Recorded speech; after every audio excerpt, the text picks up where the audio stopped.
Good morning, everyone. I am pleased to open today's program celebrating elders across Baltimore County and beyond. Delta Sigma Theta Sorority Incorporated is an organization of college-educated women committed to the constructive development of its members and to public service with a primary focus on the African American community. Today, Delta Sigma Theta Sorority Incorporated has chosen Saturday, January 30th, to celebrate our seniors with the DMV's Elder Care Day of Service, the greatest expression of love. On today, our chapters throughout Maryland, Virginia, and the District of Columbia are holding programs such as this to focus solely on you, our seniors. It's our time to give back to you. We are here today to acknowledge and appreciate the contributions each of you has made to your families, churches, professions, and communities.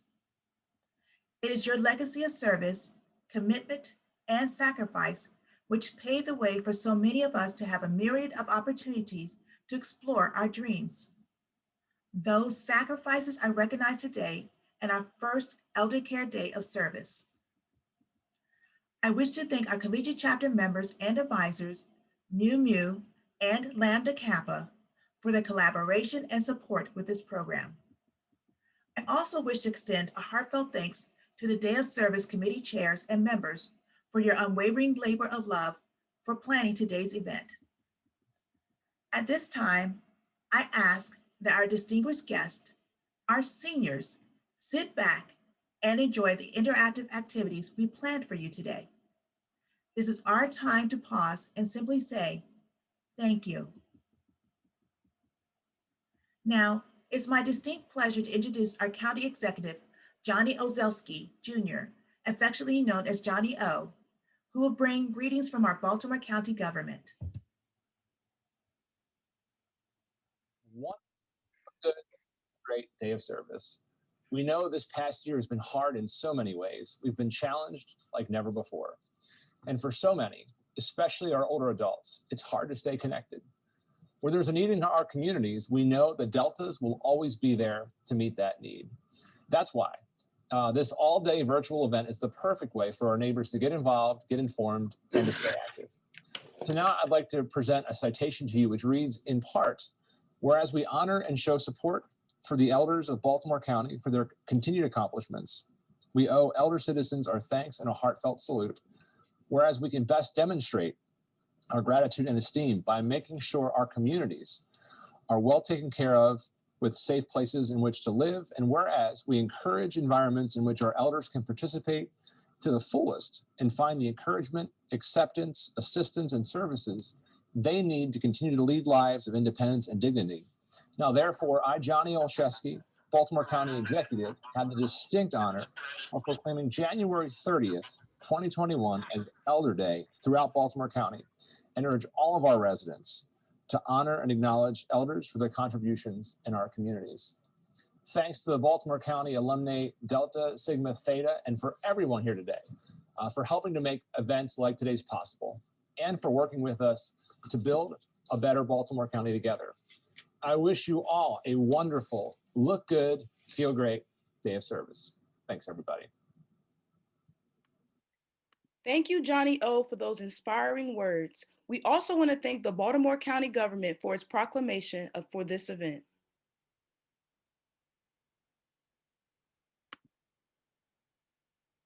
Good morning, everyone. And now, to kick off our day, we have Dr. Sharita Golden, Vice President and Chief Diversity Officer and Professor of Medicine with Johns Hopkins. Dr. Golden will provide a much-needed update on maintaining wellness in the COVID-19 environment. If you have any questions for Dr. Golden, please place them in the chat session and they will be answered in turn. Thank you. So good morning to our elders, who I call the wise members of our community. It is really a pleasure for me to be able to chat with you this morning for a few minutes. You know, there have been many things that we have talked about during COVID-19, and I thought that it would really be important to focus on our wellness. Like, we've talked about all the physical things we do, like wearing a mask and washing our hands, but you know, what about our overall wellness in this pandemic? So So I am really excited to talk to you about this morning. I am the co-chair of the Physical and Mental Health Committee. And so I co-chair that committee with our chair, Pia Sterling.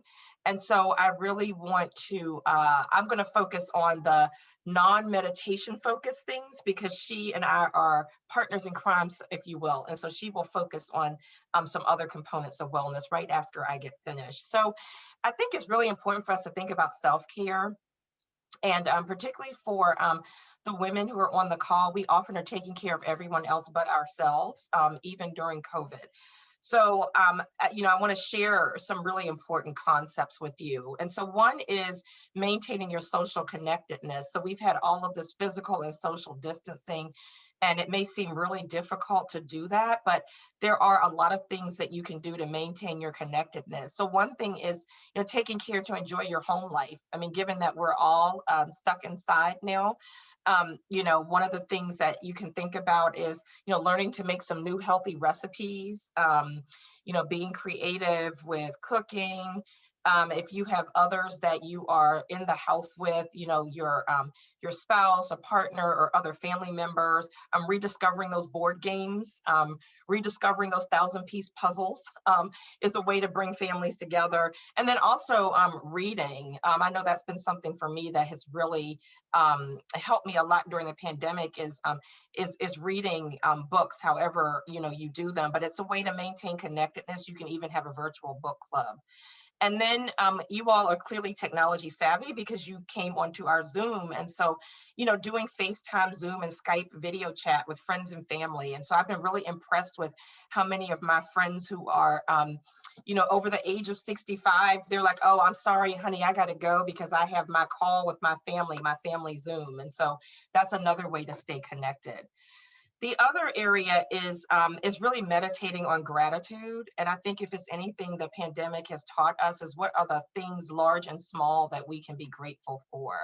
So this really helps to reduce stress and to renew our focus. So, when you wake up in the morning, even before you get out of bed and start your morning routine, is think about 3 things for which you're grateful.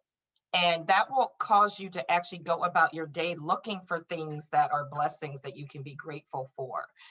Writing them down in a journal. So, I personally keep a prayer journal, but before I start asking God for anything, I list 5 things that I'm thankful for. And they can even be small things. Like, a couple of weeks ago, I saw a blue jay sitting on my deck. And so, so if I weren't thinking about what are things I can look for to be grateful for, I might not have even noticed that. And then expressing gratitude to others, being grateful for the things that, that they're doing for you, big and small. Again, that attitude of gratitude and meditating on gratitude will really help you to keep a fresh focus. And then the other is maintaining your spirituality, whatever that means for you. So that's prayer and meditation time.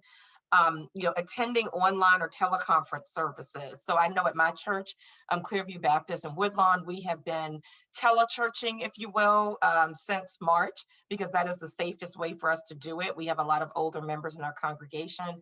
We have Bible study by teleconference as well. So there are a lot of online and teleconference options for you to stay spiritually connected. And then also reading religious texts that often have words of comfort, encouragement, and wisdom in them. So, finding those things that that keep you spiritually grounded and spiritually focused. And then this is an important one, is adequate sleep. And so, one of the things I have become very selfish about during the pandemic is my sleep. And so it is really important to get that 7 to 9 hours of sleep. Now, I do appreciate that the older we become, we start sleeping less. Like we tend to wake up, at 5 or 6 in the morning and maybe not be able to go back to sleep. That's starting to happen to me, I will say. And so, but, if we go to bed earlier, at night, then if you've gone to bed by 10 or 10:30, if you wake up at 5:30, you've at least gotten that 7 hours of sleep. So, so thinking about that, it is very tempting right now to stay up watching TV and fooling around on the computer until midnight. But so here's the other thing, that blue light. So the blue light comes from our TV, our computer, and our lovely cell phone. And so, we're all in a habit. Like last night, I was like, oh, what are they saying about the weather right before I went to bed? And, Then I had trouble falling asleep because I was looking at all the maps about the snowfall. So what happens is that blue light causes, there's a hormone in your brain called melatonin, and that hormone increases when it's time for you to go to sleep and helps you get into a sleepful state. But what happens when you put a light on, it causes that hormone level to go down. So you can imagine if you're looking at that light right before you go to bed, then that's going to interfere with your ability to fall asleep. So trying to really separate yourself from all of your electronics. And then here is another important one, is following a bedtime routine that allows you to unwind. So that can include breathing exercises, reading a book, writing in a journal. It may be, sort of like your facial cleansing routine that you do at night. So sort of find a routine that you can be consistent with. And then another important activity that helps our sleep is physical activity and exercise. And so, right now, if you're a member of a gym, that's a little more challenging to do if you don't feel comfortable going to the gym. There are a lot of online ways to engage in physical activity. And Soror Pia Sterling will share some other options for yoga or other forms of physical activity to help you relax. If you have physical limitations, just even doing chair exercises, taking weights and increasing your workout of your upper body with those weights. One thing my mother-in-law does, and she's almost 80, is she makes sure she gets her 10,000 steps in. So when she's visited us, I'll wake up in the morning and she is literally like in our guest room, like walking in place, getting those steps in. So all of that kind of physical activity counts. And then it helps you to rest better because it rejuvenates your brain and your body. So, finding creative ways to exercise. If you have steps and you're still able to go up and down your steps, intentionally going up and down the steps several times a day. When the days that I'm working from home, instead of going to the bathroom on the same level where I'm working, I'll intentionally go to the bathroom upstairs just to get those extra steps in. So all of that will help you to sleep better. And then the other thing is getting sunshine every day, especially earlier in the day. So now I will say that yesterday when the wind chill was 12, I was not completely thrilled about going out and getting some sunshine. But, even if it's just, going out to your mailbox, sitting out on your deck for a few minutes, just to get that sunshine, because again, that sort of reinvigorates the body and it keeps your internal clock running on an appropriate schedule. And all of those things are going to make it easier for you to fall asleep. So I think that those are really some important principles for maintaining wellness in COVID. And then I would say, because there is so much anxiety right now around, the fact that we have new variants, we have vaccines now, but we don't have enough vaccine for everyone we need to vaccinate. So everyone is quite anxious about where do I sign up, and trying to manage the electronics and all of those things. And so, I would say continue to educate yourself about the vaccine and what you need to understand, and just to help ease your anxiety, and then reach out to and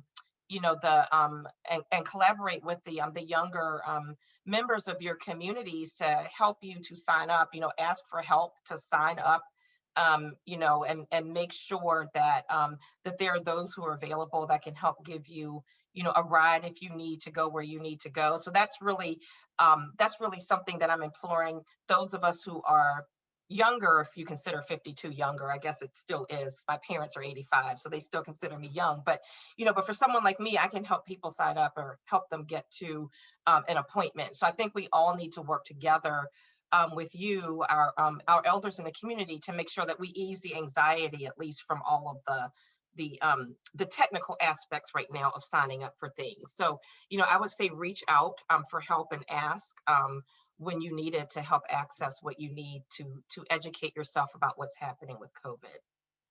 So I would be happy to take any questions that you all have. And I'm going to just, and I know some of the questions are being sent, may have been sent to me by email, so I'm going to open that as well.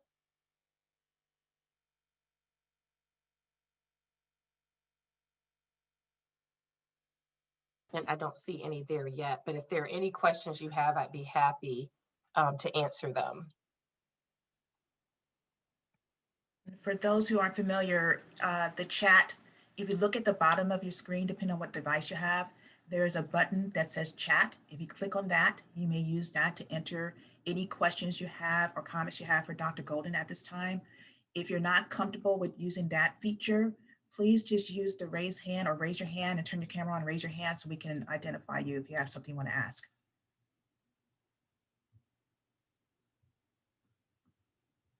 You know, while we're waiting, if there aren't any other questions, one of the things that I can share is that I had my first dose of the Pfizer vaccine almost 2 weeks ago now.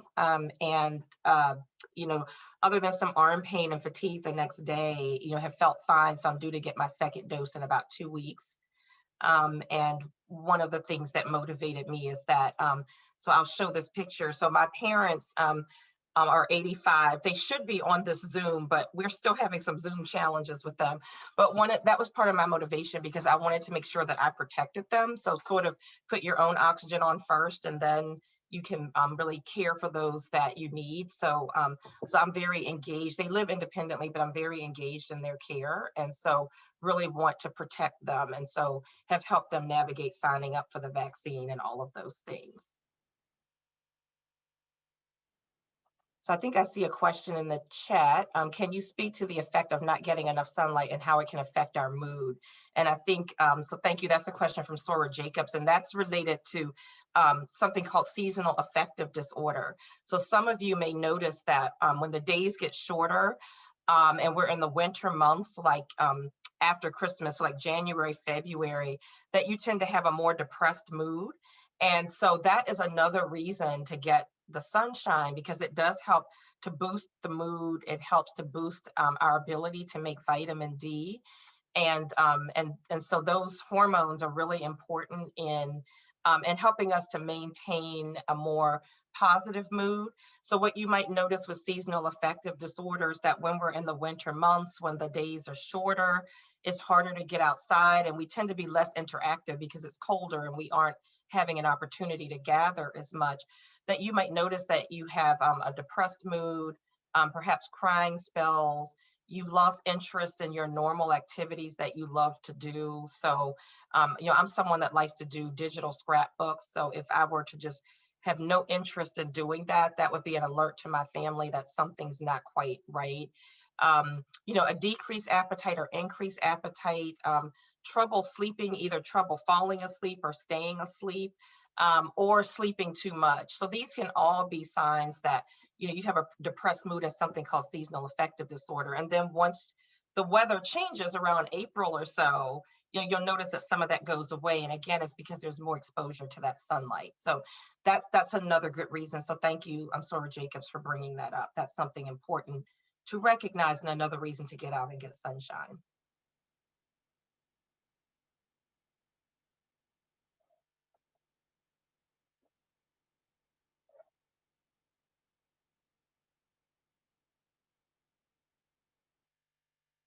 Any additional questions?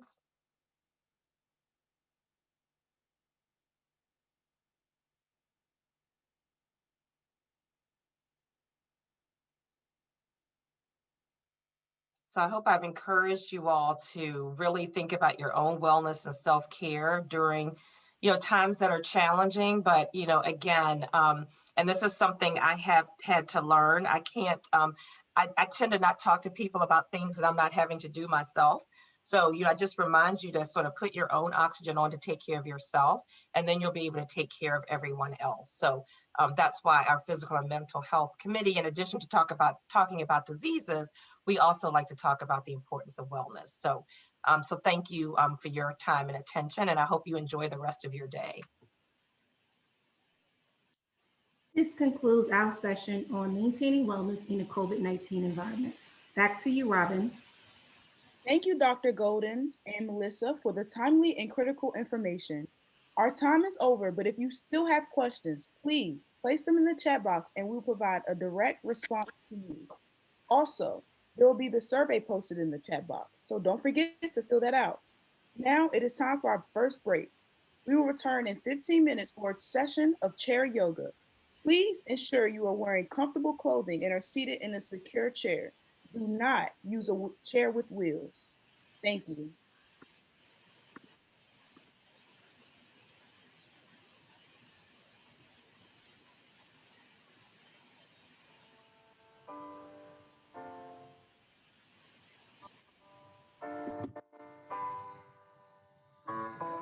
All right, so we're going to start. If I can invite you, we're going to begin our yoga sequence today. Sit in a comfortable seating posture, whether you're in a chair or a sofa, kitchen chair, that's absolutely fine. What's most important for me is that you're safe.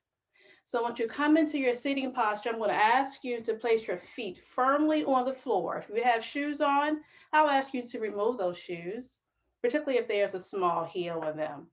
As you come to your sitting posture, I raise my hands. I always invite my yogis to remove that flesh from beneath them. We all have it.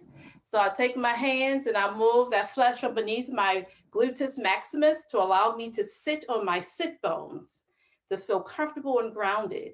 And once you're in your sit bones, we're going to do a few cleansing breaths and then move into our asana, our postures for today. To sit, if you're sitting in your sit bones, I'm going to invite you to grow tall as if there's a string from the crown of your head to the ceiling to elongate your spine. And I invite you to place your right hand on your heart center and your left hand on your navel center for a few cleansing deep breaths. And you're going to inhale through your nose and you feel that left hand expand because your belly is going to expand as if there's a balloon there. And then exhale through your mouth. Feel your belly engage towards your spine. And then inhale once again through your nose. Exhale through your mouth. Your eyes will be closed or gaze down towards the floor. And continue to take 2 more cleansing breaths there. Inhale through your nose. And then exhale through your mouth. One more cleansing breath. Inhale through your nose. And then exhale through your mouth. And then begin to flutter open your eyes. And we're going to go into our stretching exercises. Once again, I'm simply your guide, and I invite you to move based on your ability. Still sitting tall in your chair with your shoulders squared. And just begin to inhale your neck up, chin up slightly, looking at the ceiling. And the exhale, tuck your chin towards your chest. Inhale once again, just stretching out the neck. Be mindful of your neck. You can just look in front without looking to the ceiling. Exhale throughout your mouth. Inhale one more time. Either looking straight in front of you or towards the ceiling. Be mindful of your mobility. And exhale through your mouth. Then we'll do exhale towards the right, your left shoulder. And then exhale back to the center.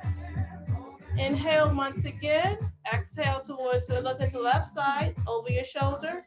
Be your own guide of how far you're looking up towards your right shoulder. Inhale once again. And then exhale towards the front of the room. Inhale. Exhale, just warming up that neck. Very often, inhale, and then exhale. We said we have tension in our neck. This is our chance to release that tension. Inhale, and then exhale. One more time. Inhale towards the camera. Inhale once again, and then exhale, opposite side. Inhale towards the center. Inhale once again, and exhale towards the right side. Coming back towards the front of the room, we get ready. Inhale our arms up to stretch our back, also the sides of our body. Exhale, hands back down to your laps or to the side of your chair. Inhale once again. As you inhale, the goal is to stretch the sides. Exhale back down. One more time. Inhale. Smile, we're in yoga, we're having fun. Exhale your arms back down. Now we're gonna go into our spinal twist. Now when we go into this spinal twist, I'm gonna ask you to inhale your arms up. Place your left hand behind you, either on top of the chair or on the side of the chair. And your right hand on your left thigh or knee. Inhale once again, grow tall, that there's a string from the crown of your head towards the ceiling. And as you exhale, gaze over towards the side of the room. Inhale once again. If you would like to gaze over that left shoulder, be mindful of your neck. Is our neck movement. We're actually moving our internal organs that will help us with digestive. Inhale once again. Exhale towards the front, bring the arms up slightly. Opposite side, once again, it's your choice. Right hand can be on the back of the chair or on the side of the chair. Left hand's on your right thigh or knee. As you grow tall and you inhale, you feel as if there's a string from the crown of your head towards the ceiling. When you exhale over, as you exhale over to the right side, you can begin to feel the right shoulder blade maybe kissing that spine. The benefit of this spinal twist, once again, is getting that digestive system moving. Not sure if you've eaten breakfast yet today, but inhale once again, exhale your arms up.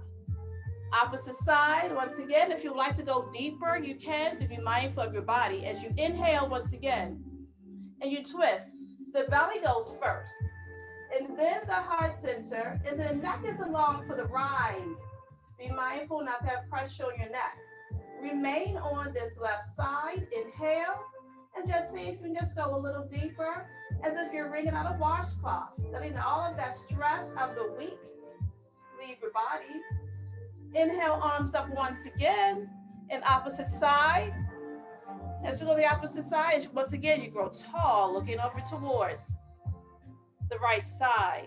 And then as you begin to spin over, inhale where you are, and exhale. As you exhale, that's when you can find more space to look over that right shoulder or the right side of the room. Inhale through your nose. One more time on the left side. Inhale, grow tall. And then begin to exhale as you're looking over, either towards the left side of the room or your left shoulder. Once again, that's the washcloth being wrung out. Internal organs are going around the spine. You may feel that left shoulder blade kissing that spine on the left side. Last time, inhale up, and we're doing things in threes today. Last time, on this right side, grow tall.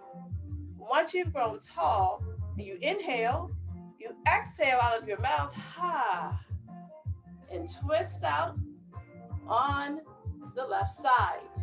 Inhale once again, and exhale. Inhale your arms up, and let's come to the front of the room.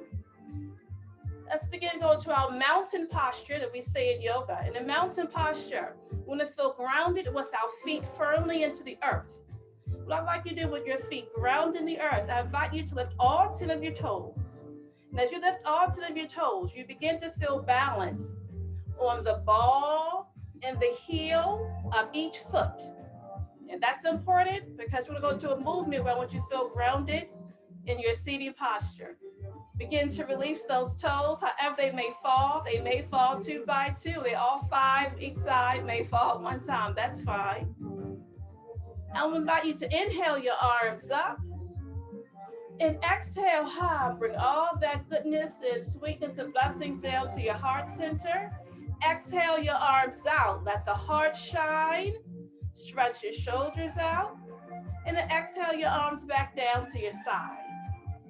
This time, inhale your arms up. I invite you, if you can, a slight back bend is your body. A slight back bend will allow you to look either in front of you or towards the ceiling. You feel the back bend. Exhale your arms back down. And why is that important if we're stretching our back? The more we stretch our back and our spine, inhale arms up once again, that helps with mobility very often. Exhale all the goodness and sweetness and blessings down to your heart center. Exhale your arms out. Yeah, so we're going to stretch out back. Exhale, arms down, because very often as we age, one last time, inhale, arms up. Exhale down. As we age, you often say that our back is bothering us. We're not able to walk the same. So these spinal twists and back movements help to build that mobility. Now we're going to go for another back stretch. I'm going to ask you to inhale your arms out, bend your elbows so your arms are now parallel to the earth. To warm up, we're going to inhale and then exhale, round your back. At this time, you should feel your shoulder blades spreading, allowing your top part of your back to stretch out. Inhale where you are, exhale. Inhale your arms up, out once again. Exhale in. Inhale, let the heart shine through. The more we let our heart shine through, the more compassion and love we build in ourselves, and we can extend out to our family and friends. Inhale once again. Exhale, round the back, feel the back stretch out, open the body. Exhale out once again. Now I'm gonna go a little deeper. Before we go deeper, I'm gonna invite you to stretch your hands in front of you and just wring out your wrists. 2 times outward. Once you've done your 2 times outward, and then 2 times in. Feel your feet grounded into the earth. That's important. That's why we did our mountain posture. Exhale, all hands in. This time, inhale where you are. And as you exhale out your mouth, place your left hand beneath your right. If it's for you, to continue to stretch out the back. And that's okay. If twisting your hand isn't, we can continue to remain where we are. Inhale where you are. Exhale where you are.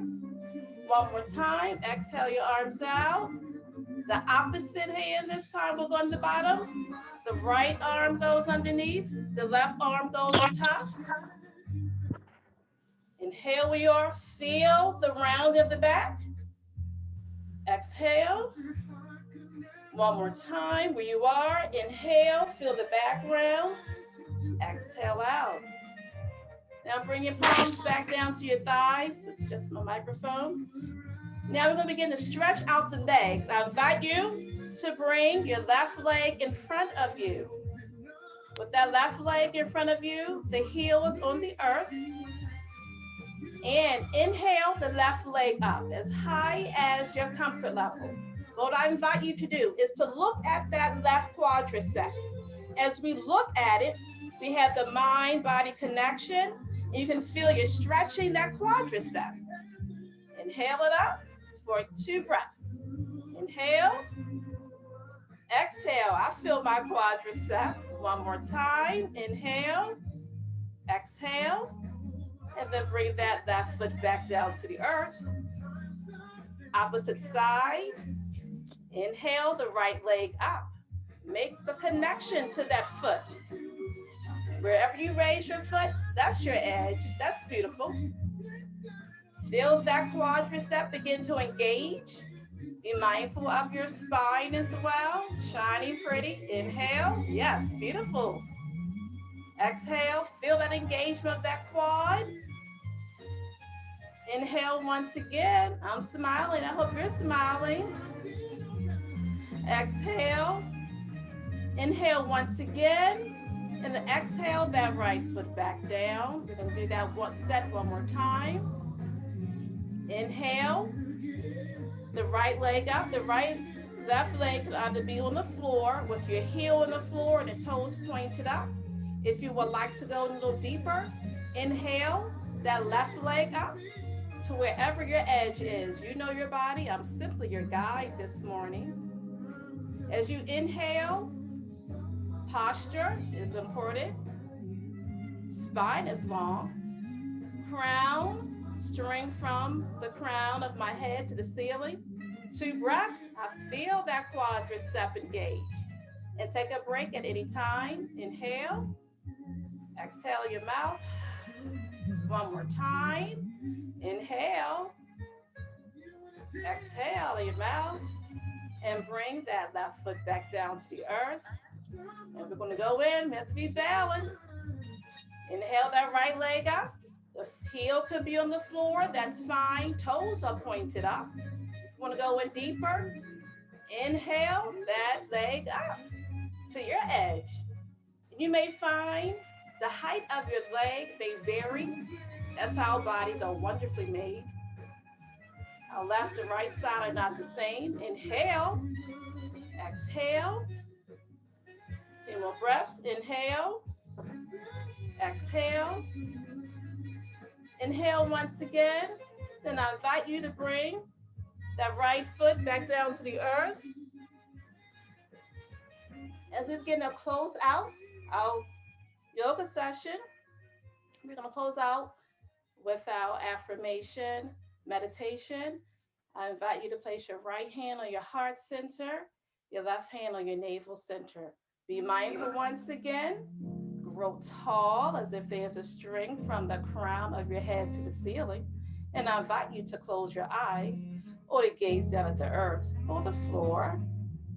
And we're going to close out with our affirmation. And it can be call and response.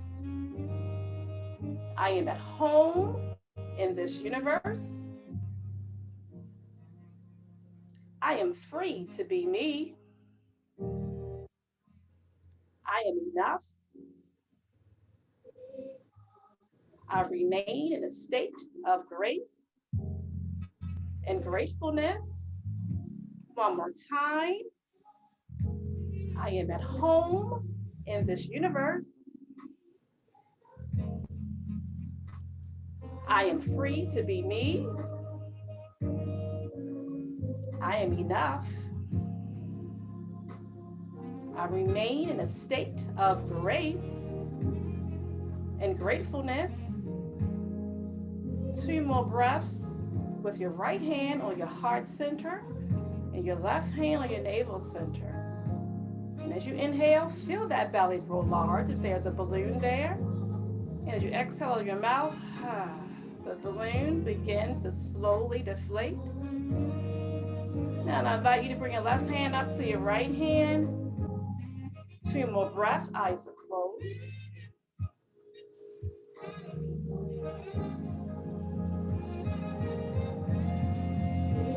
I want to say namaste.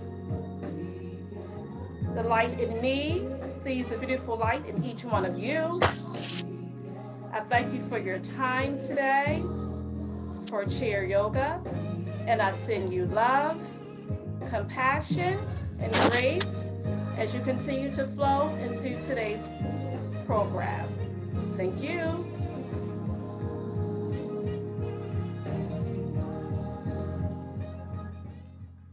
Thank you.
Now that you've seen the Nicholas brothers tap their way to fame, now it's time to put your dancing shoes on. It's time for line dancing.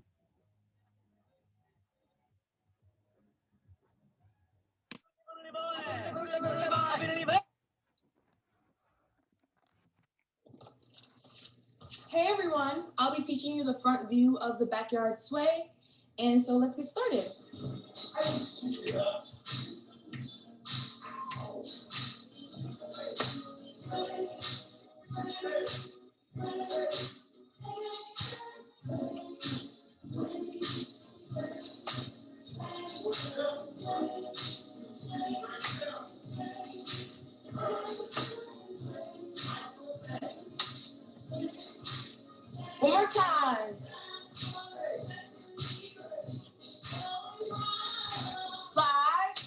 walk, walk, slide, walk, walk, in.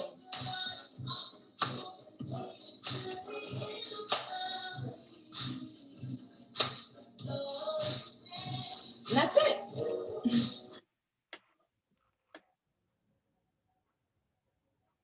Hi everyone, I'm about to teach you the backyard sway, and this is the back view.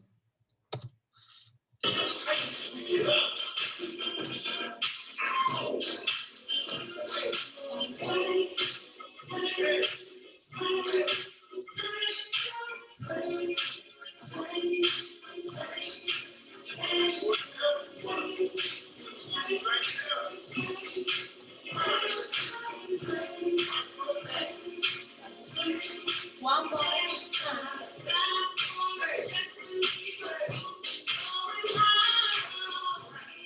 And one, two,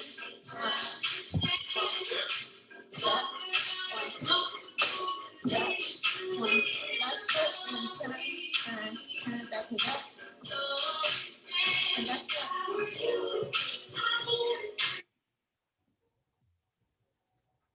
All right, thank you so much. Good morning, everyone.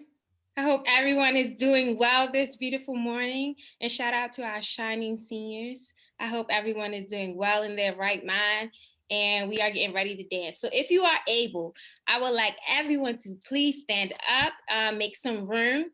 Also bring your water bottle, and if you are unable to get up and move, that's all right. You can sit in your seat, you can vibe to the music, you can rock back and forth. So my partner and I, we are going to be teaching you the backyard sway. So I'm going to get on up and arrange my camera so you can see me completely. Also, while I'm teaching, if you have any questions, you can drop them in the chat and someone will help you out, or I can help you right away. So I'm teaching you the front view, and I'm going to go through the whole thing. If you have questions, we're going to stop. We're going to go back and forth, and we're just trying to have a good time. So first, everyone, can you please stand up? And if possible, please turn your cameras on. If not, that is very understandable. And can everyone hear me good? All right, thumbs up. Thank you, thank you. So we're just going to lift our arms up. And if you can, grab your hands. You're going to twist to the right. We're going to hold that. 1, 2, 3, 4. Okay, now twist to the left if you can. We're going to hold it. 1, 2, 3, 4. Back to center, and then you're going to bring your arms all the way down to your side. If you can, twist to the left just a little bit, not too much. You're going to twist to the other side. And now let's just shake it out, just something small. Because we're already ready, our minds and bodies are prepared thanks to our chair yoga. So we're first going to start off with the first simple steps. This is the backyard sway. So your arms are going to just go like this. 1, 2, 3, and 4. Once you start dancing more, it's going to be like you're pulling something down. But then you're going to sway. So everyone had that so far. So we have 1, 2, 3, and 4. That's the easy part. Now from here, you're going to step onto your left foot, and then you're going to step back. So left, step back. From there, you're going to step right, step back. Then you're going to do the same thing again. Left, right, back, right, left, back. So let's do that from the beginning. We're just going to do step and back, step and back, step and back, step and back. That's 4 times. So I'm going to count it in. I'm going to say 5, 6, 7, 8, and then we're going to get right into it. You ready? Everyone good so far? All right. So we're just doing our feet right now. Ready? 5, 6, 7, 8. Left, back, right, back, left, back, right, and back. Now, we're going to put our arms into it. So we're going to step. It's going to look like this. Step back, step back, step back. You have that 4 times. Now, once we get it, everyone, you can add your own little funky flair. You can sway a little more. You can swing your hips. You can get into it. It's all about having fun and loosening up. So let's do it all together. We're putting each part together. We're doing this 4 times. Ready? 5, 6, 5, 6, 7, 8. Sway, sway, sway, sway. Everyone have that so far. So this is your last position. You should be on your right foot and your left foot should be back. From here, you are going to slide to the left and your arms are going to push out. Just like that. Great job, everyone. I see you all. You're shining stars. So from here, we're all with our left foot back. That's correct. You're going to slide like you're pushing something, and then you're going to go walk, walk, which is right, left. At that time, you can do your own thing with your arms. If you want to swing them, if you want to twist them, if you want to go from side to side. But after you push, you have right, left. You can swing your arms. So let's go from, we're going to do all 4 sways, and we're going to go slide, walk, and walk. Let's go from the beginning. Any questions so far? All right. Ready? 5, 6, 5, 6, 7, 8. Sway, sway, sway, sway, slide, walk, walk. Great job, everyone. So you're going to do that twice. So we just pushed to the left, we did right, left. You're going to do the same exact thing, but you're going to go to the right. So you're going to slide out to the right and go walk, walk, but you're doing left, right. So depending on each direction you're going, that's going to be the foot that you pick up. So we just push left, right, right, left, right. Just like that. Any questions so far? Okay, I see y'all. Y'all can dance. I see it. Great job, everyone. Okay, so we're going to do that 4 times our sway, and then we have the push. You're going to go to the left, then right. Let's put that all together. Ready from the beginning. 5, 6, 5, 6, 7, 8. Sway, sway, sway, sway. You're going to slide. 1 and 2. Slide. 1 and 2. Great job. Now from here, you just slid to the right, excuse me. You just did walk, walk. You are going to step on your left foot. So you're going to step, left, right, left, and clap touch. So step, step, step, clap. And then you're going to do the same exact thing to the right, right, step, left, clap. So that's a little tricky. So we're going to go back. So we just slid to the right, walk, walk. So step, step, step, clap. Everyone good so far on that? And if you are having trouble seeing me, my partner, Soror Eleanor, right here, she's waving her hand right there. She is showing you the back view. Yes. Any questions so far? Good, good. Everyone's doing great? All right, thank you. So we just we're going to the left. So step, step, step, clap, step, step, step, clap. Okay, we're good so far. Let's take it from, we're going to go from our slide, because that's the second move. We're going to slide to the left, walk, walk. We're going to do that again to the right, walk, walk. After that, you are going straight into the step, step, step, and clap, step, step, step, and clap. So we're going from the slide, everyone. Everyone following me? Okay, great. Let's go. 5, 6, 7, 8. Slide, walk and walk, slide, walk and walk, and step, touch, step, clap, step, touch, step, clap. Great job. Let's go from the beginning.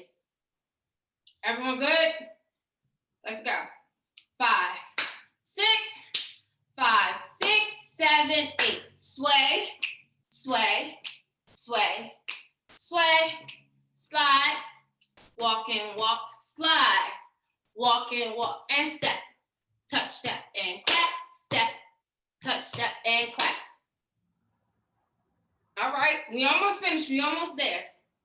So after you just went step, touch, step, and clap, step, touch, step, and clap. From here, you are always going to be turning over your right shoulder. So think of it as like you're tapping, tapping, tapping. but you're going to be turning to the side. So from here, you just went to the right, step, touch, step, clap. My left foot is going to come forward, and it's like it's pedaling. So you're going to go 1, 2, 3. And then you're going to walk back, walk back. This is helping you to change direction. So we're at the front, we're going to go to the side, then we're going to go to the back, to the other side, and we're going to be at the front. Just like a good old-fashioned line dance, you're changing direction. So I'm going to show you exactly what it's going to look like. So we just went step, touch, step, clap, step, touch, step, clap, turn, turn, turn, walk it on back. I believe there is 3 pedals. I'm calling it a pedal because I think it's a little pedal. I believe, am I correct, partner? I think that's exactly right. Okay. We have with your sway, let's break it down in numbers. So you're going to sway 4 times. And what the song is teaching you exactly what to do. It says sway. After that, you slide. Walk, walk, slide. Walk, walk. From here, you step, touch, step, and clap. Step, touch, step, and clap. Then you pedal, pedal, pedal, and bring it on back. From here, you're going to do the same exact thing. Okay? We're going to do it from the top just a couple of times. Any questions? Does anyone have any questions for which side you turn into, what leg you step out with, or everyone's good? Okay. All right, well, we're just going to do it a couple more times over and over again so we can all get in the groove of it. And once you got it, you can really go for it. Do we have any questions? So I would like, my partner, Soror, Eleanor, and I, we're going to show you what it looks like. We're going to do it a few times, just a front view of it, and then we're going to pause it, and then we're going to run it. So you all can see exactly what it looks like. What's your feel, and you can add your own flair with it. May I have the music, please? Don't forget to add your own flair and have fun with it.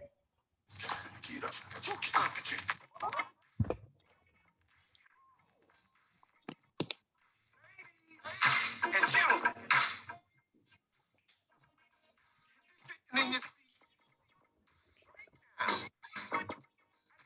get up.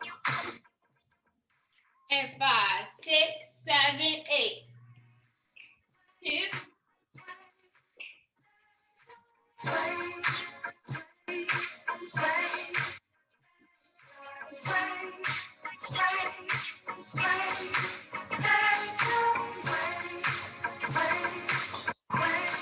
One more time. Time for a stress reliever. You've been going hard on. It's time to dance. Up and step. All your obstacles made it to the end of the turn. Sorry, dance. All right. Music, can you pause, please? Thank you. So everyone, you see exactly like how we're doing it and how it's supposed to be. Any questions? You see, like we were adding our little sway. You can do anything that you want. Question? I'm sorry. Did someone say something that I missed? All right. So now we're gonna run it a couple more times without music, and then everyone, we just gonna play the music and have a good old time. Right now, before we start, if you would like, you can grab your water, get a quick sip of water. We do not want anyone to be dehydrated, or even if you just need a little something right now, go ahead and do that, because I'm gonna grab some water myself, and then we will be back on. I don't know about you. Do you have anything to add? No, I just broke a little bit of a sweat. That was it. Well, so did I. So that's great. So we can take our time. I hope everyone is doing well. If there's something that you need to stretch out or take your time with, or even if you just want to sit in your chair and rock along, that is okay as well. So I'll give you another moment, and then we will We'll keep running it a few times. I hope everyone can see me in my legs and my feet well enough. If not, I will use my words to be as detailed as I can. If not, you know, just let me know. I can adjust.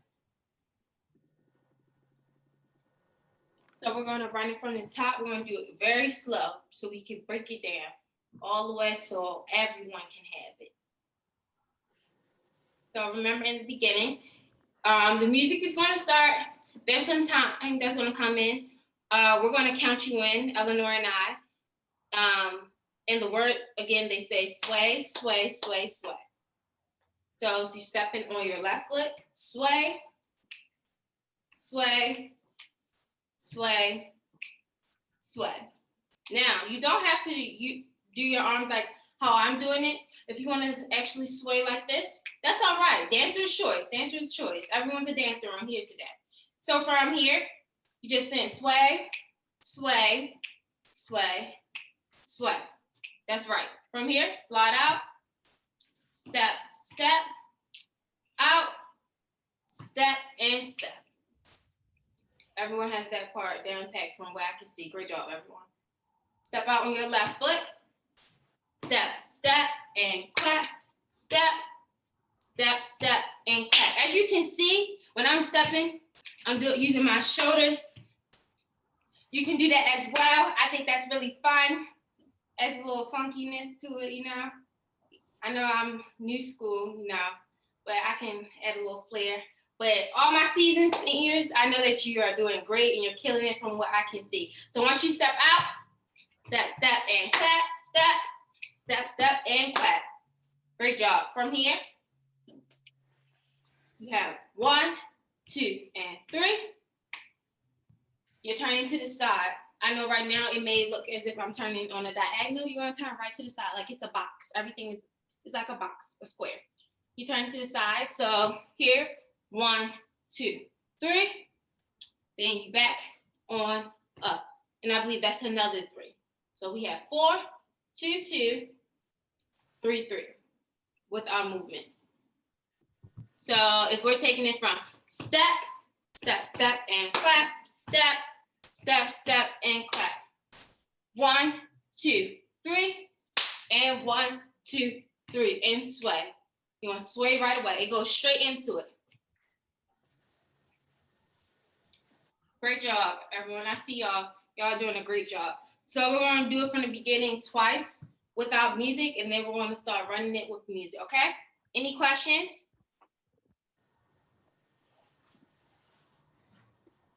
All right, we're good to go. So I'm going to count it in.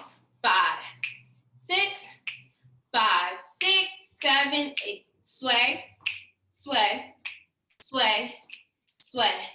Slide and walk and walk. Slide, walk and walk and step. Touch, step, and clap. Hey, step. Touch, step, and clap. And paddle, paddle, paddle. Back it up. 1, 2, 3. Again. And sway, sway, sway, sway, slide out. Walk, walk, and slide. Walk and walk and step. Touch, step. And step. Touch, step. Paddle, paddle, paddle. And walk it on back. Good job. You see, everyone should be at the back. You're still going to do the same thing the whole sway, and you're going to keep turning over your right shoulder. Everyone understand? So anytime that you're turning the line dance, you're going over your right shoulder. Over the right shoulder from the beginning to the end. And you should be back at the front. Okay? And for all my advanced line dancers, I know sometimes people can add their own flair, do a whole turn.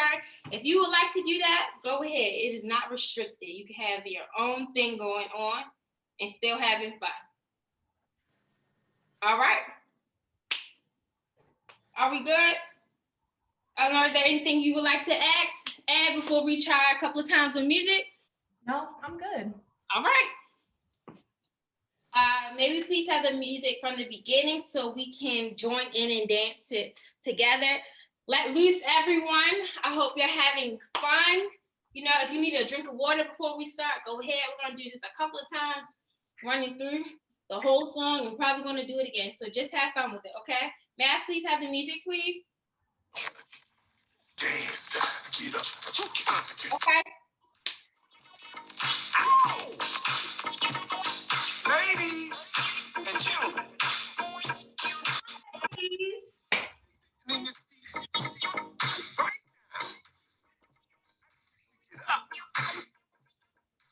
And 5, 6, 7, 8.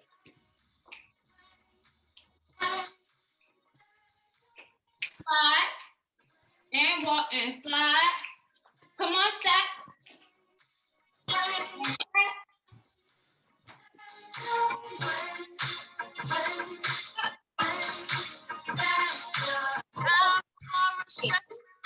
And 3 and 5. Walk, walk and slide. Walk, walk, step, touch, step and clap, step, touch, step and clap, pedal, pedal, pedal. I want to have this opportunity. You deserve this proof, yeah.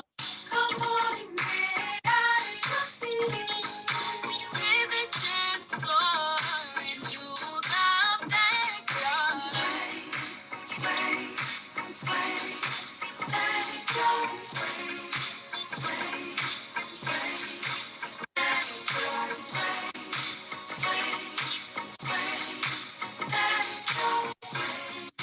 In 3.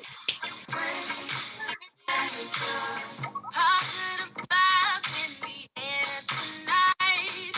Sway to the speed and it feels alright. And looking smooth, ladies looking beautiful. Turn it. Lay down, this is the time. I wouldn't let this opportunity pass you by. You deserve this proof, yeah. Come on, get out of your seat. Hit the dance floor, please.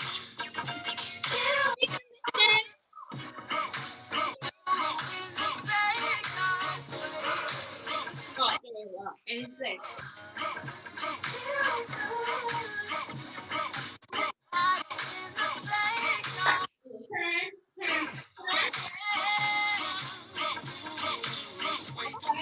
Sway to the right, sway to the left, sway to the right, left slide.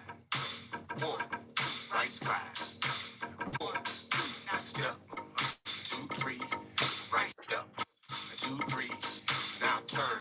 2, 3, 4, and back, and back. I said sway to the left, sway to the right, sway to the left, and sway to the right, left slide. 1, 2, right slide. 1, 2, now step. Right step, 2, 3, turn, back, and back.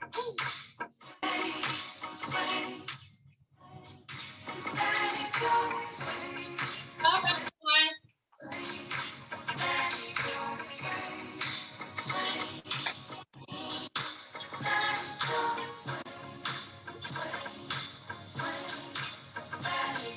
Sway to the left, sway to the right. I keep swaying, sway to the left, sway to the right. Sway to the left, sway to the right. I keep swaying, sway to the left, sway to the right. great job, everyone. Great job, everybody. How y'all feel? That was a good job. Make sure to grab your water. Yes, please grab your water so we can take a moment and get yourself together. Because I don't know about y'all, I was really dancing. You know, I feel the sweat and the burn. Yeah.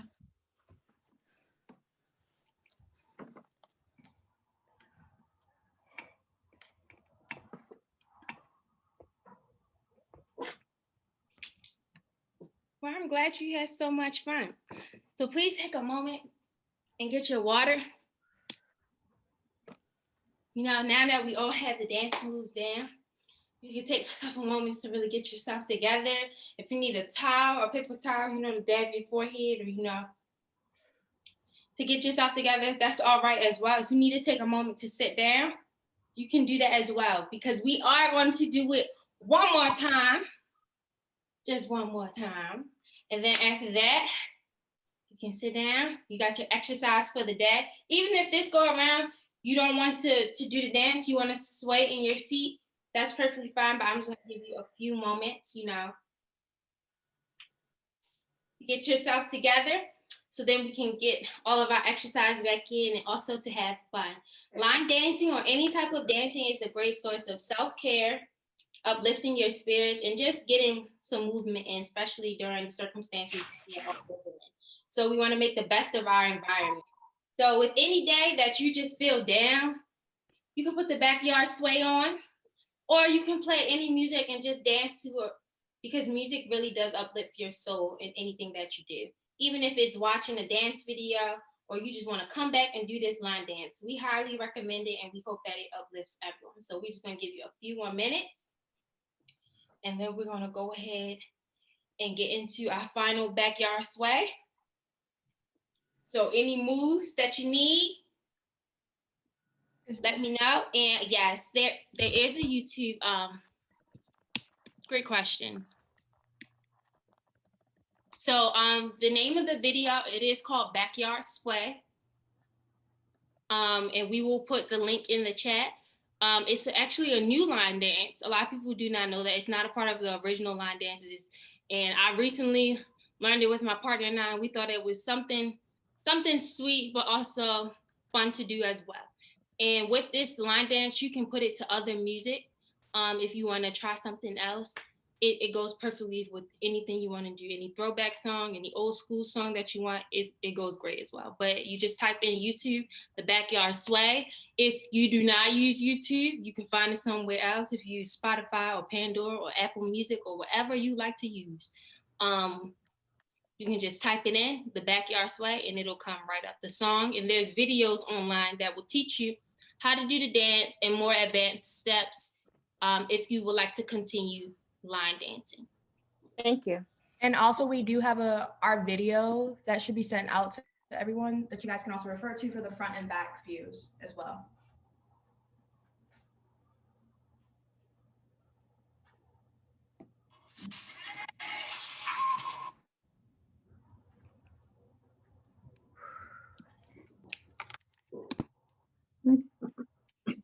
Thank you, ladies. Of course. You're so welcome. So I hope everyone, we're almost ready. I'll give you another moment to get a sip of water, get everything going, and then we are going to take on our final backyard sway.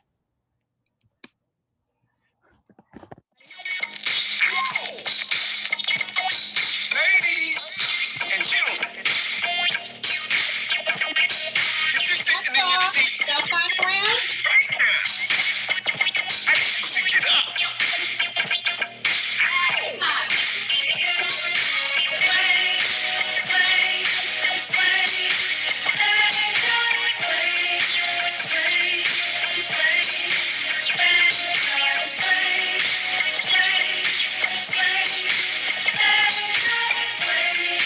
Sway,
slide. 1, right slide. 1, now step. 2, 3, right step. 2, 3, now turn. 3, 4, and back. And back. Sway to the left, sway to the right, sway to the left, sway to the right, left slide. 1, right slide. 1, now step. 2, 3, right step. 2, 3, now turn. 2, 3, 4, and back, and back. Sway, sway, sway, back, sway, sway, sway, back, sway, sway, sway, back, sway, sway, sway, back, sway to the left, sway to the right. I keep swaying, sway to the left, sway to the right. Sway to the left, sway to the right. I keep swaying, sway to the left, sway to the right.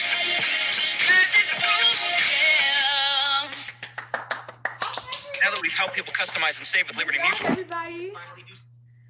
Whew. How's everyone feeling? Get your water, get your water.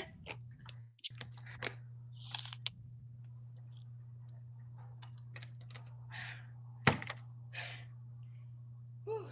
That was my cardio for the day. Woo, yeah. I was about to say the same exact thing. I don't know about everyone else. If you feel it burn, if you broke a little sweat, if not, you can do it a couple more times. But we are greatly appreciative of everyone participating. I hope that you all had fun. Just a reminder, the link will be dropped in the chat. If you don't get that link, I'm pretty sure someone can email it to you and we can help you out with anything that you need. But like we were saying, dancing is a way of self-care, especially line dancing. If you don't know how to dance, but someone can teach you some steps and it will go great. So something to uplift you guys. We hope that it all went well. Yes, I'm burning up. I've actually sweated a little bit, but that's a good sign, you know. That's stress leaving your body and it's a new day. The sun is shining, everything is going well. So please continue to drink your water today because all the working out you just did, you need to refuel your body. But now I'm going to hand it over to my partner. Thank you so much, everyone. So, hi everyone. We just want to thank you guys for joining us for a fun session of line dancing. We hope you enjoyed yourself and looking forward to seeing y'all on the dance floor. Over to you, Robin. Thank you. Everybody looked so great. Very amazing. So just remember, if you are attending the 12:30 or the next session of See Her Pretty, See Him Handsome, please grab the following items on hand. You would like to go ahead and grab your makeup, your wigs, casual and professional outfits. This is a styling session for men and women. Learn now to look chic, comfortable, and stylish in minutes. Now go enjoy your lunch and see you soon.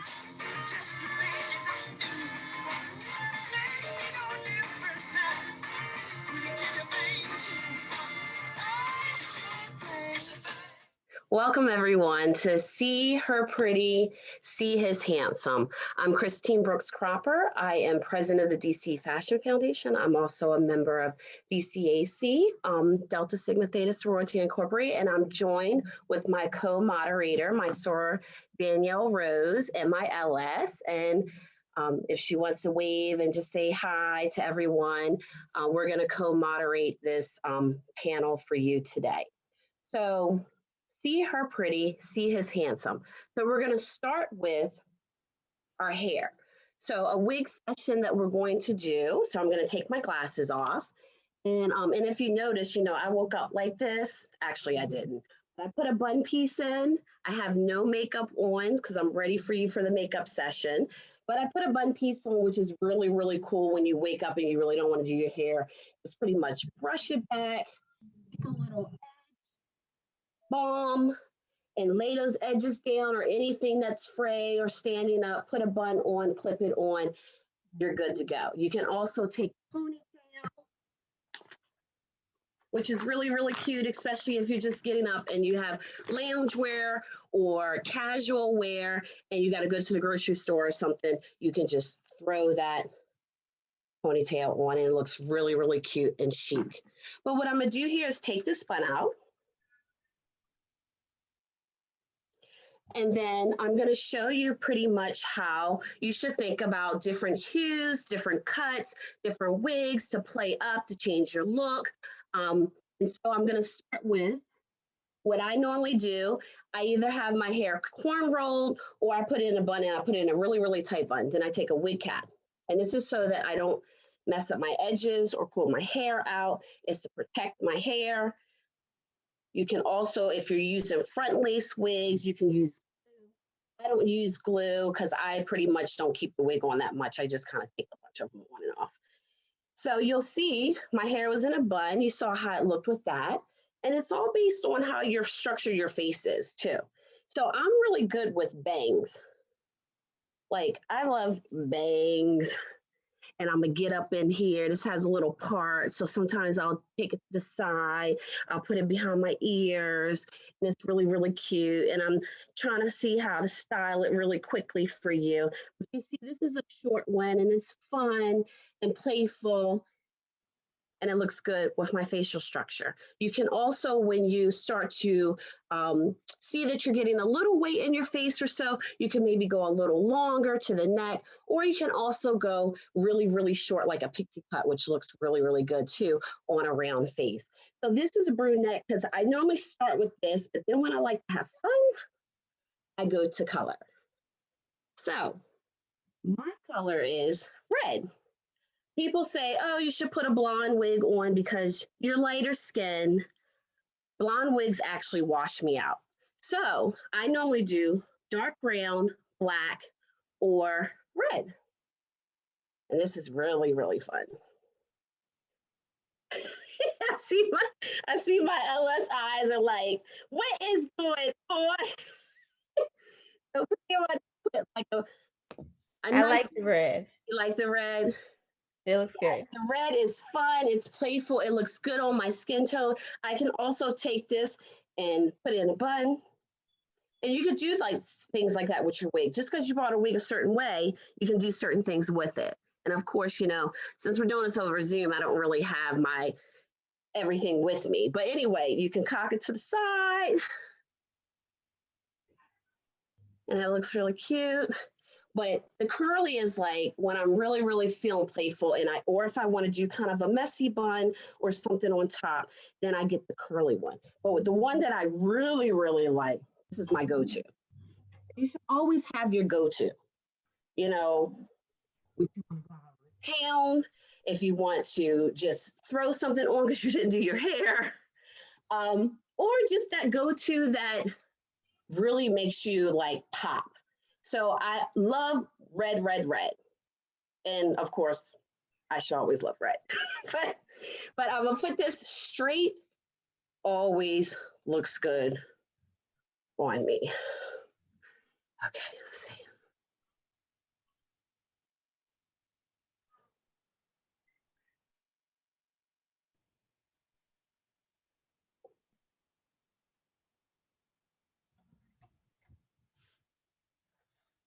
And you have combs in your wigs to hold them in place.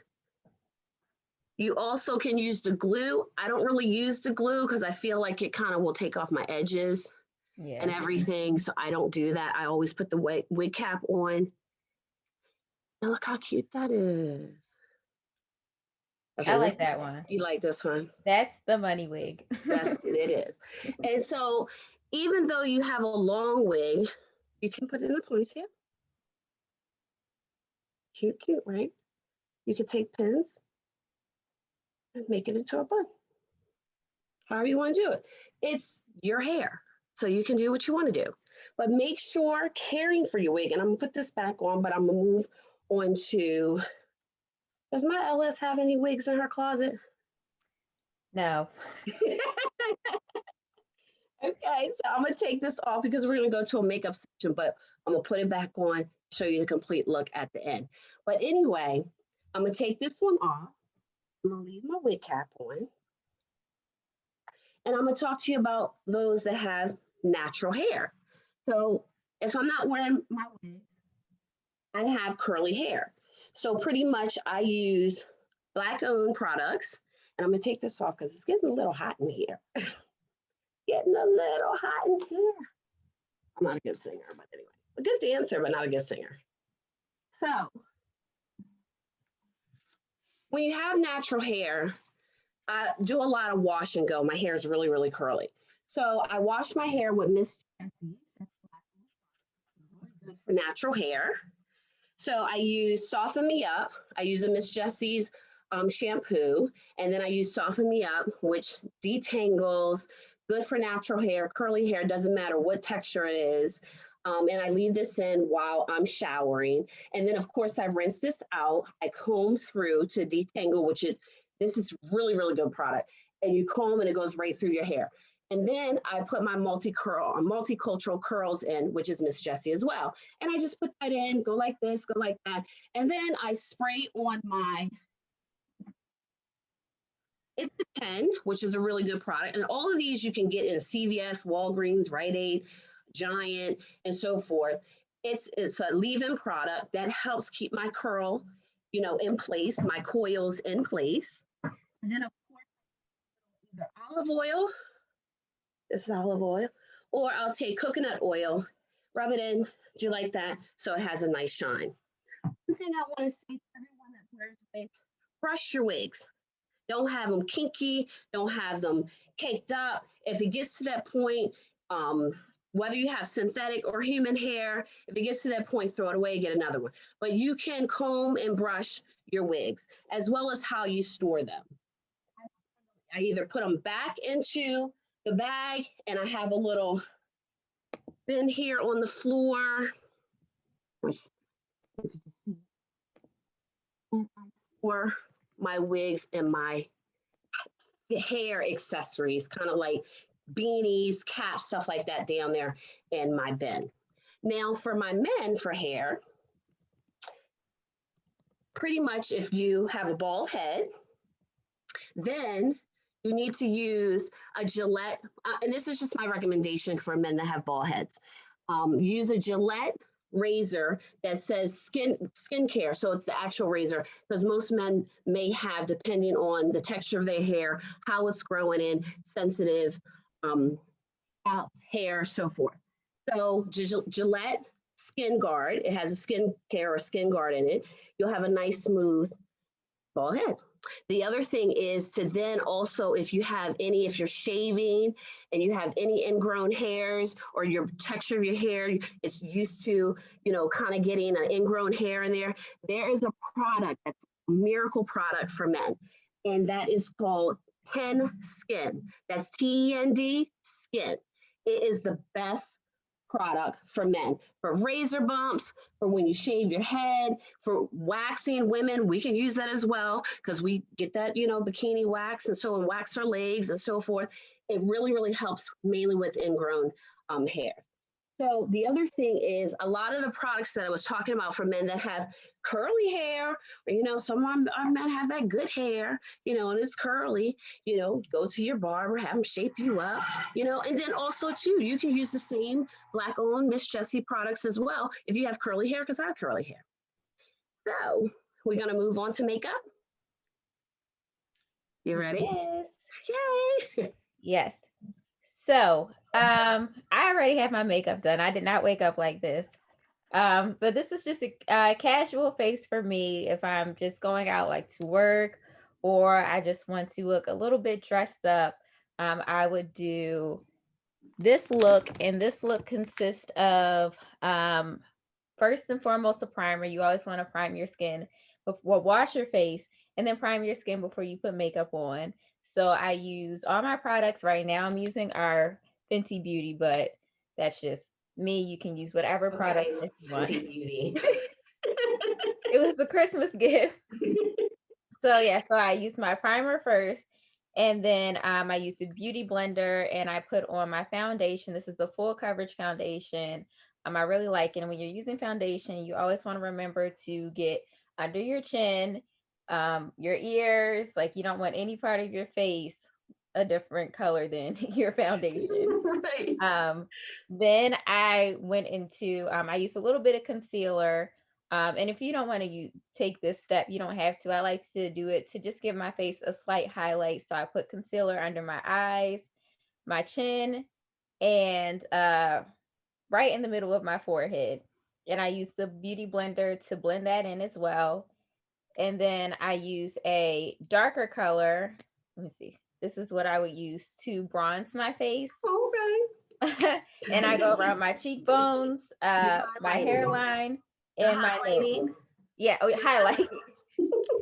To highlight. Yeah, I don't have on any bronzer. I'll use bronzer like if I'm going out at nighttime or do a little eyelash, but that's very extra. So yeah, I highlight around my cheekbones, my forehead, the top, well, my hairline, and the sides of my nose. And then I used mascara. I did mascara on the top and bottom of my lashes. If you do mascara on the bottom of your lashes, I would not recommend also doing mascara. I usually do either or. If you have very thin eyelashes, then you could use both. But I personally have very thick eyelashes, eyebrows, and hair, as you can see. So everybody wants those. And then finally, of course, we love red here. So I did a darker red lip, and I like to, well, my red lip is actually a lighter red, but I like to go under it with this darker color to kind of give it a burgundy. I think that looks great with my skin tone. And then I also top it off with a gloss just so that you get that juicy lip look that it's really nice. And that is how I created this look. And it took me all of 5 or 6 minutes. It's very fast. You just get your beauty blender and you go. Yep. And I'm also going to tell you a little bit because I have a naked face because, you know, my Ellas came fully faced on and beautiful and gorgeous. So what I do is every day I wash with a cleanser scrub. Because people don't realize that as the seasons change, or if it's windy or whatever, your skin gets beat up. And also your skin is like the most important, 95% of it's made out of water, one, your skin, and it's the biggest organ on your body. People don't even realize that. So you have to keep it hydrated. So, and we are exposed to elements all the time. So I use a Neutrogena, just cleanser. You can do Dove soap. But my trick is witch hazel. This is something that my grandmother told me very, very young, and I've been doing it since I was young, to use my witch hazel as my toner. And pretty much, I'm 45 years old and I have no wrinkles. So that's my little secret. And then my moisturizer, always make sure I don't care what skin tone you are, what color you are, I don't care. You need to make sure your moisturizer has an SPF in it. Reason being is because you have to protect your skin from the sun. And people don't realize even driving, sun rays come through the window. So you're exposed to sun, you're exposed to the elements. We got to protect our skin and our face and pretty much our skin, period.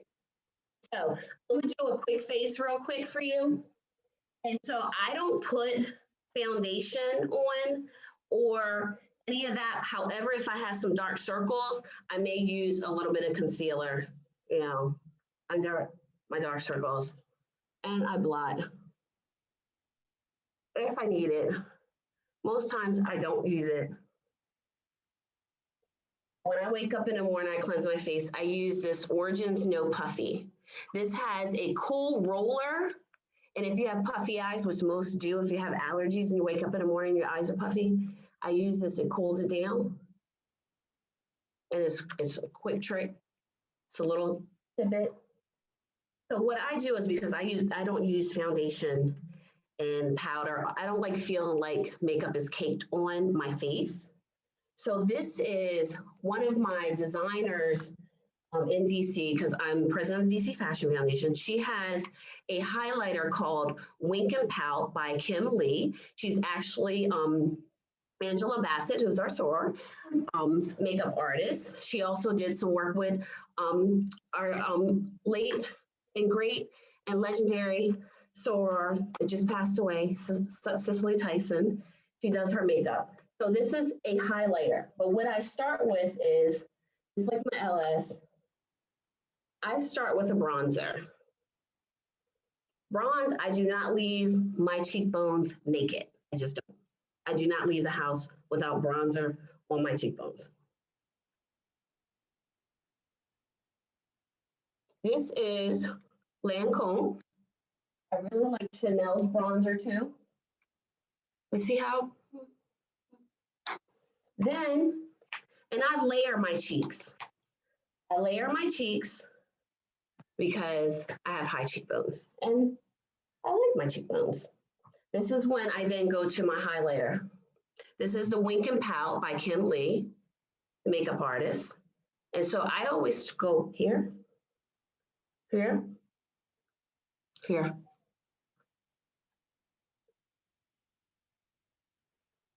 Where you really see the definition, I go there.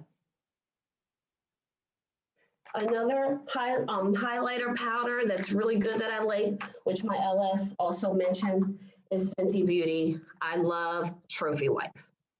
This is all the sparkle in it, all the gold in it, and guess what? My name is Sparkle, so I gotta have a little sparkle.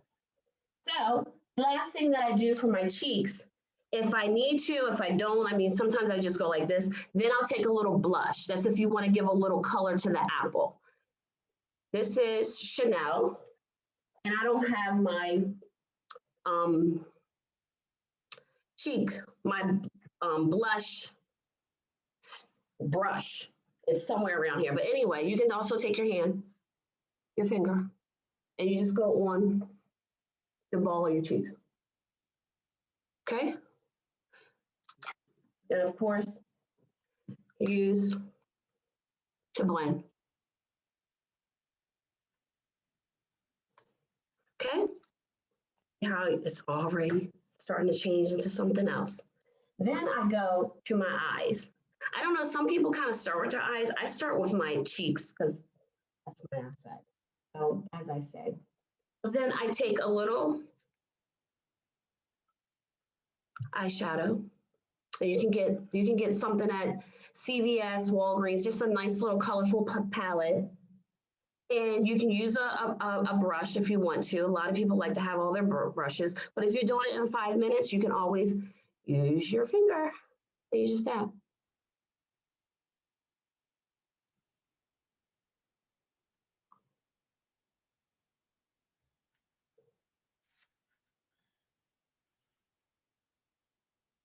Also, you see that I'm using a lot of golds. I'm using a lot of nudes, neutrals to my skin tone because you don't have to, you know, make sure that you blend properly. It'll kind of just go in. The other go-to, I'm not going to put my eyeliner on. Some people go above and below. I only go inside. I actually line the inside of my eyes. So I don't go on the outside.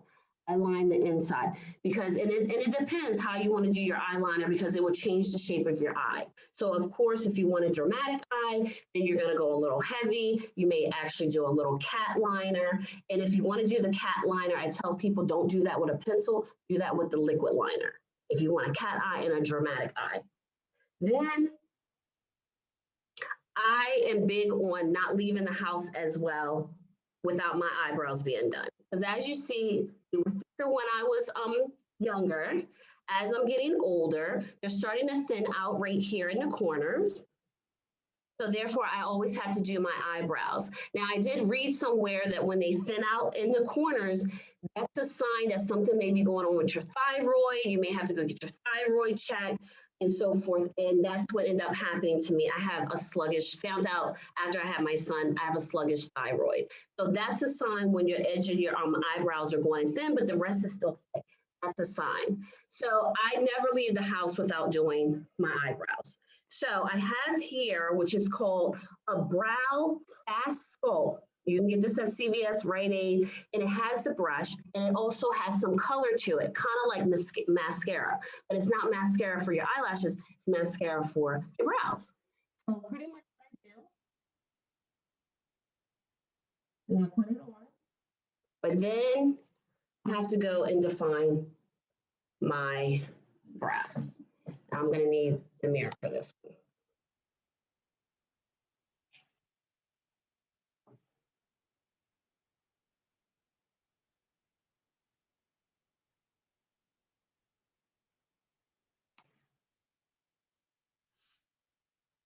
do small little strokes upward. Small, see how you're starting to see the definition? I do small little strokes upward so that it starts to mirror like a hair. So you do like little strokes. Don't be such a stickler. Your eyebrows are not twins, they're sisters. So they're not going to be perfect, right? And I go back to the brow brush. It has a little bit of color and I stroke up. So therefore, I'm kind of blending with this so it looks like it's hair and not makeup.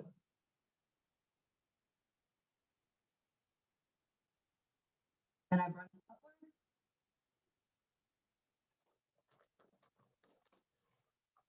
If it's not blending properly, it's your brow brush. Your brow comb, your brow brush.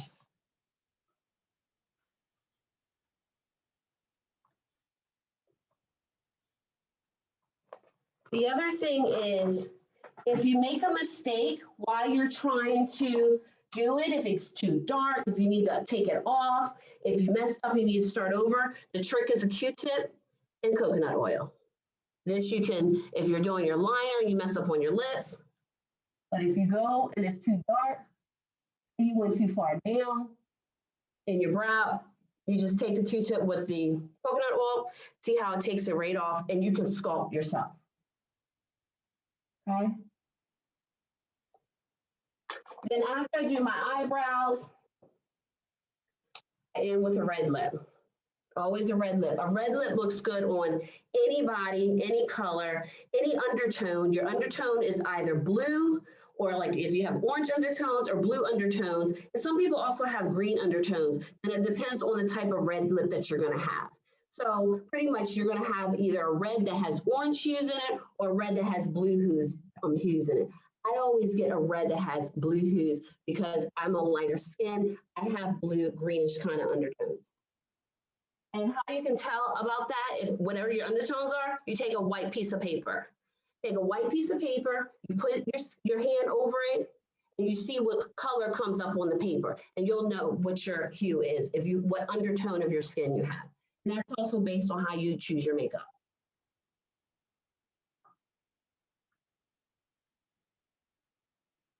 Okay, we're right on time.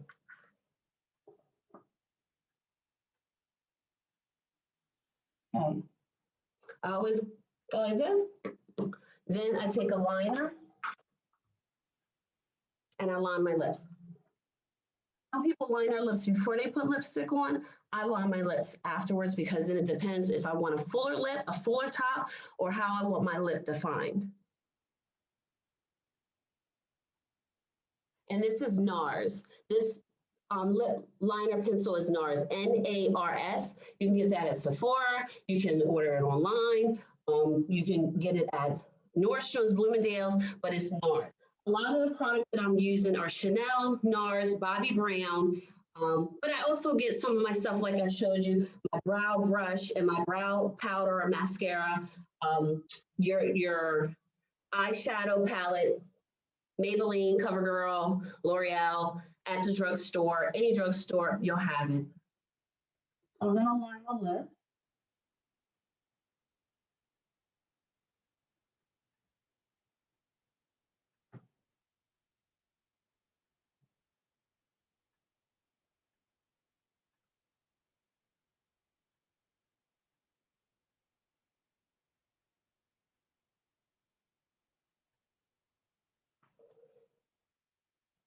Voila. I'm starting to come together. If you feel that you need to blend afterwards. Of course, I don't have good lighting right here in here, so I don't really know what I look like. I see in the mirror that I'm getting there. I'm doing it very fast also too, because I was trying to do it within 5-10 minutes. The other thing is, the other trick that I want to share with everyone with your eyelashes is if you have thin or thick eyelashes, it depends. You can make them really, really thick or pop with this mascara. It's a base. So I don't know if anyone used, which my LS wouldn't have because she has thick eyelashes, but I use a mascara base. It's white. So all you do is you put it on. And it comes on white and it'll dry, and then you take your mascara and you go over it. It will make your eyelashes longer, thicker, give it volume. And the other thing that I give a trick to people is put your if you have dark circles like I do, put your mascara only on your top layer. Do not put your mascara on your lower layer because then it's going to bring out the dark circles in your eyes. So I put the mascara on the top layer, make them thick, make them long. And I'm done my face. So if you don't have any eyelashes or thickness, of course, you can always go to your handy dandy eyelashes. And you can put them on with your glue, put them on, you have your little tweezers to put them on, you shape them up, and there you go. Or you go and get the magnetic ones that are out there, which I don't know how they work, but they have the magnetic ones. You put the magnetic eyeliner on, and then they just supposedly just magically come on. I don't know about that, but always go with your eyelashes. So that is our 10-minute Zoom face. So we went from nothing to Zoom. Zoom ready. Now, as far as our men, I would say as far as your skincare, I gave you a little bit of that 10 skin will help with your shaving. The other thing is with men is men need to also cleanse their face properly as well. Exfoliate, go get a facial. Men don't want to go get facials. Please do go get a facial. Please do go get a mani-pedi because we like for your toes to look good too. So, I mean, it's not a girly thing. It's just called grooming. And if you don't want to go, because some men are like, I don't like anyone touching my feet. So, so therefore, run, some warm water in a tub or a pan or something, something that you can, a bucket, so that you can put your feet in. And then you take the stone or file or whatever it is. I use this thing. And it's like they have, I think it's called petty egg. I can't even remember what this is called. But anyway, this is easy if you don't want to use the file and what they do when you get your pedicures, because sometimes they fall a little too much. And then later when your skin starts growing back, it's like really rough. So you got to end up using this anyway. So use this to soften your feet up. And then make sure you get a grooming kit, men, if you don't want to go get a pedicure. Get a grooming kit.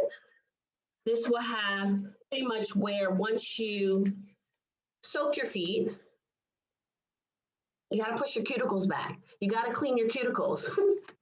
Men, you got to clean your cuticles too. You got to get rid of that hardness, okay?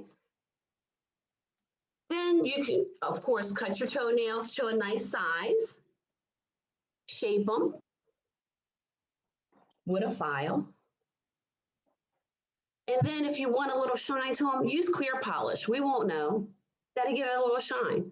Same thing with your nails. Groom your nails. Scrub under your, scrub under your nails. We like nice, clean nails, nice, clean, and pretty toes too on our men.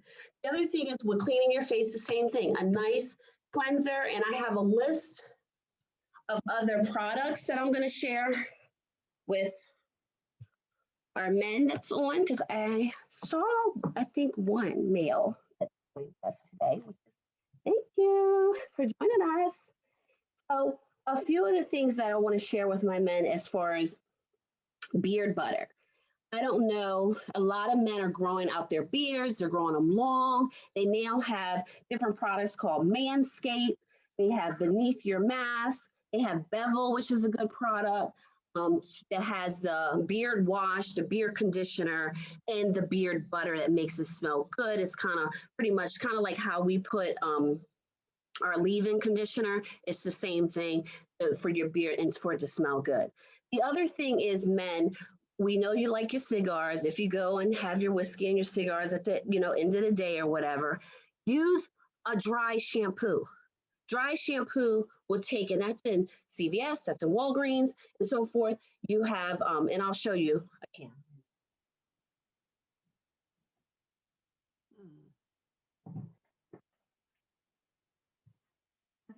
So this is called Ren Pure. This is dry shampoo. It's coconut oil. It removes oil and dirt, matte finish, clean look and feel. So this, if you don't want to wash again because you wash, you spray this in your hair, you spray this in your beard. It actually takes the smell of the cigars and out of it.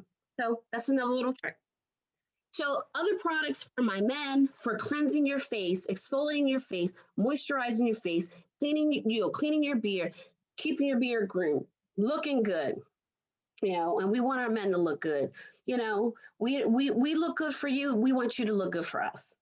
So I told you about Bevel. My son actually uses that. He's 16. And Bevel is good to help prevent inflammation and ingrown hair as well. Some other products is Boy Face, Buke Avenue, and these are all Black-owned businesses. And you can Google these, you can go on Amazon and order them, or you can go directly to their website. And when we're done here and we go through the Q&A time frame, I can also put a lot of these names in the chat for you, okay? Fenty Skin, Dr. Goat, Nature Boy, Scotch Porter, which is a beard wash conditioner and a beard balm, is really good for my guys. And I'll put all of them because I end up finding 19 Black-owned businesses for our men. And I'm going to put it in the chat for you guys. I know. I did my homework. I did my research. And also, too, because my son uses, like, Bevel. I will also tell you that and these are expensive products. When you want to look good, you got to start spending the money.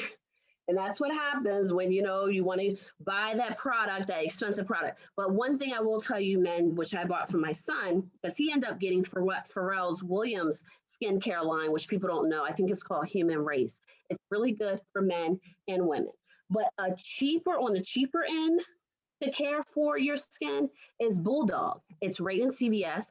Right in Walgreens, right? And it's called Bulldog, and it's a really good product. And my son's 16, so he's going through that acne phase, that puberty phase. So it's like I'm trying to teach him little tricks that he will keep with him for the rest of his life and have good, smooth, clean skin. All right, so me and my LS, my sorority, we're going to go into our styling session.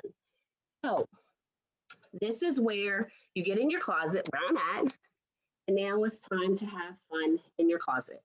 So you see, we have someone that says, thank you. Oh, Darren. Thank you for joining us, Darren. I hope you learned something. I'm going to put all the male products in the chat for you so you'll have some takeaways. Styling session. So I have on my little sweatsuit. You can see. So I have a cute little sweatsuit on. I also have up here in my closet, if you can see, I have my row of velour sweatsuits, my casual loungewear. I love my velour sweatsuits, and which also, they're easy to get on, easy to take off. But the thing is, this is another pet peeve of mine. When you wear your casual wear, your loungewear, as I call it, this is casual loungewear, I am not big on wearing tennis shoes or sneakers unless I'm working out. So, I know our younger people like wearing their sneakers. That's a big trend if you're a sneakerhead and so forth, but I'm not big on that. So what I do and what I advise, if you have your cute little velour sweatsuit on, wear a mule. So I'm gonna get down here on the floor where my shoes are. So I put on a flat. I put on a mule with my sweatsuit. And also, too, I'm going to show you how my closet is organized so I can get to things and know what I'm looking for. And little hats, beanies are in a little box. My hat also up, and my summer hats are on one side. My winter fall hats are on the other side. And then put my shoes, because I don't have the closet that I can sit here and put the closet organizer and put the shoes in.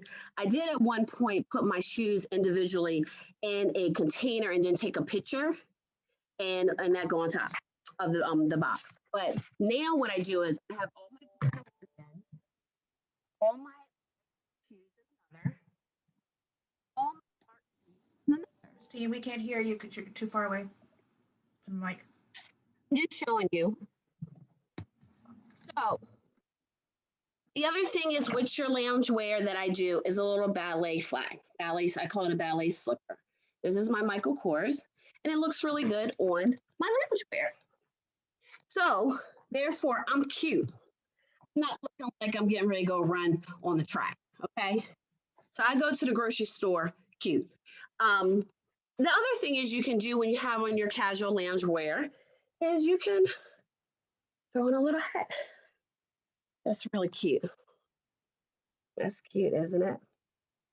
So that's accessorizing. That's your loungewear. And it's just like going to a grocery store, got to run some errands, you know, have your flats on, have your ballet slippers on, have your boots with your kitten heel on, but it's little. It's for you to be able to run around, get going, or go play bingo, but look cute playing bingo. So that's your little hat. My LS is going to tell you day and casual wear. Okay, everybody, I'm back. So similar to Christine, I'm going to do casual wear, but not lounge wear. We're talking about casual wear that you can wear out, you know, on the day if you have a brunch outing or, you know, you are going out to see some friends, but you don't want to get too dressy. So I have on a button-down top. It's really cute. It has gold buttons that kind of just brings out, I guess it brings out the colors actually, and I think that it actually looks nice on my skin tone. And then I also have on a pair of blue jeans because I'm doing and I'll just show you a pair of blue jeans that I have right here, just regular blue jeans, no holes or anything like that. And then since I'm doing casual, I'll wear a short heel. Christine told me to find a kitten heel. I don't have that. I'm a heel girl. I know that some of the women on the call, no matter what age, you still wear your heels. I hope to be like that one day. So I have this heel. It's a slingback. This is really nice for casual wear for me. Like if I were wearing this outfit just to go out on a regular day, I would probably do this heel or another low heel pump.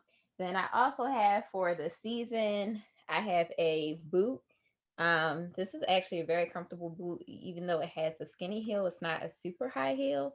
And I think that this is good for the winter time. This is also casual because it has the ties going up. I wouldn't wear this anywhere dressy.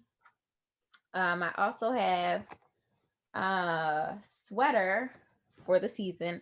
Sweaters are very good for casual wear, and this is an off-the-shoulder sweater, so you can dress this up or you can dress it down. You can wear it with the ballet slippers like Christine said, or you can wear it with the boot heel. You could wear it with the pump, and it still looks casual. I think that the last place I wore this before COVID was a baby shower, so that's pretty casual. And then I also have another casual piece that can go with jeans. This is a turtleneck. I love turtlenecks. I have a lot of them in different colors, from bright colors to your everyday blacks and beiges. I think that they look really good on you. Some of them hug you. If you don't want anything hugging you, you can always find a looser fitting one. Most of mine's hug. But I really like this one because it has the button. The zipper, sorry. So it can be very casual depending on if you wear it up or you wear it down. And of course, this can go with jeans. And even though it looks a little more sporty, it would still look nice with heels or flats, like Christine said. And I think that that's all I have out. I can talk on casual wear. I can say that you can also do nudes. Nudes are great for casual wear. I closed my closet, but so Christine went through her closet. Let me just say, for my closet, I recently switched it up for the seasons. I usually would have my, last season I had my summer stuff out. I recently put my winter stuff out. So that's my boots and, sweaters, my sweaters, my winter dresses. So I do not have my casual nude pump out right now, but that is something that I would wear if I'm going for a casual look. They are higher than these heels, but not dressy high heels. I do have some casual, let's see, for the winter time. This, I There think, we go. is great. Wait a minute, it didn't mute. What happened? Oop. Oh, Christine's back. No, you're good. We had to get someone else. Go ahead, Danielle. Someone keeps hitting my mute button. So casual, here's your nude pump. Yes. That's always good with a pair of jeans. Yes. You know, form fitting, relaxed fit, straight leg, or you can put on a nice little ripped up pair of jeans for, you know, our younger people on, and then roll it, cuff it up with a nude pump. If you want to go to a smaller heel, that's a smaller heel that's more comfortable, or you can do a nice little sequence flat with your jeans rolled up. So that's good for casual wear. So what else you got in your closet? I was going over this boot that I have. I think that this is really good for casual as well. Yes. It's kind of like a cowgirl boot, but it's suede. So it can be dressed up or it can be dressed down. Because it's suede, you got the texture. And then also to everyone on, you can wear boots all year round. So you can. And also to another fashion faux pas is you can wear white after Labor Day. Please get that myth, throw it out of your closet, throw it out of your mind. You can wear, because think about it, white is actually a winter color. The hue is a winter. Black, royal blue, dark, rich colors, white is a winter color. It's just that you need to get a winter white. If you're gonna do fall, make sure it has a fall beige or kind of off-white color after fall.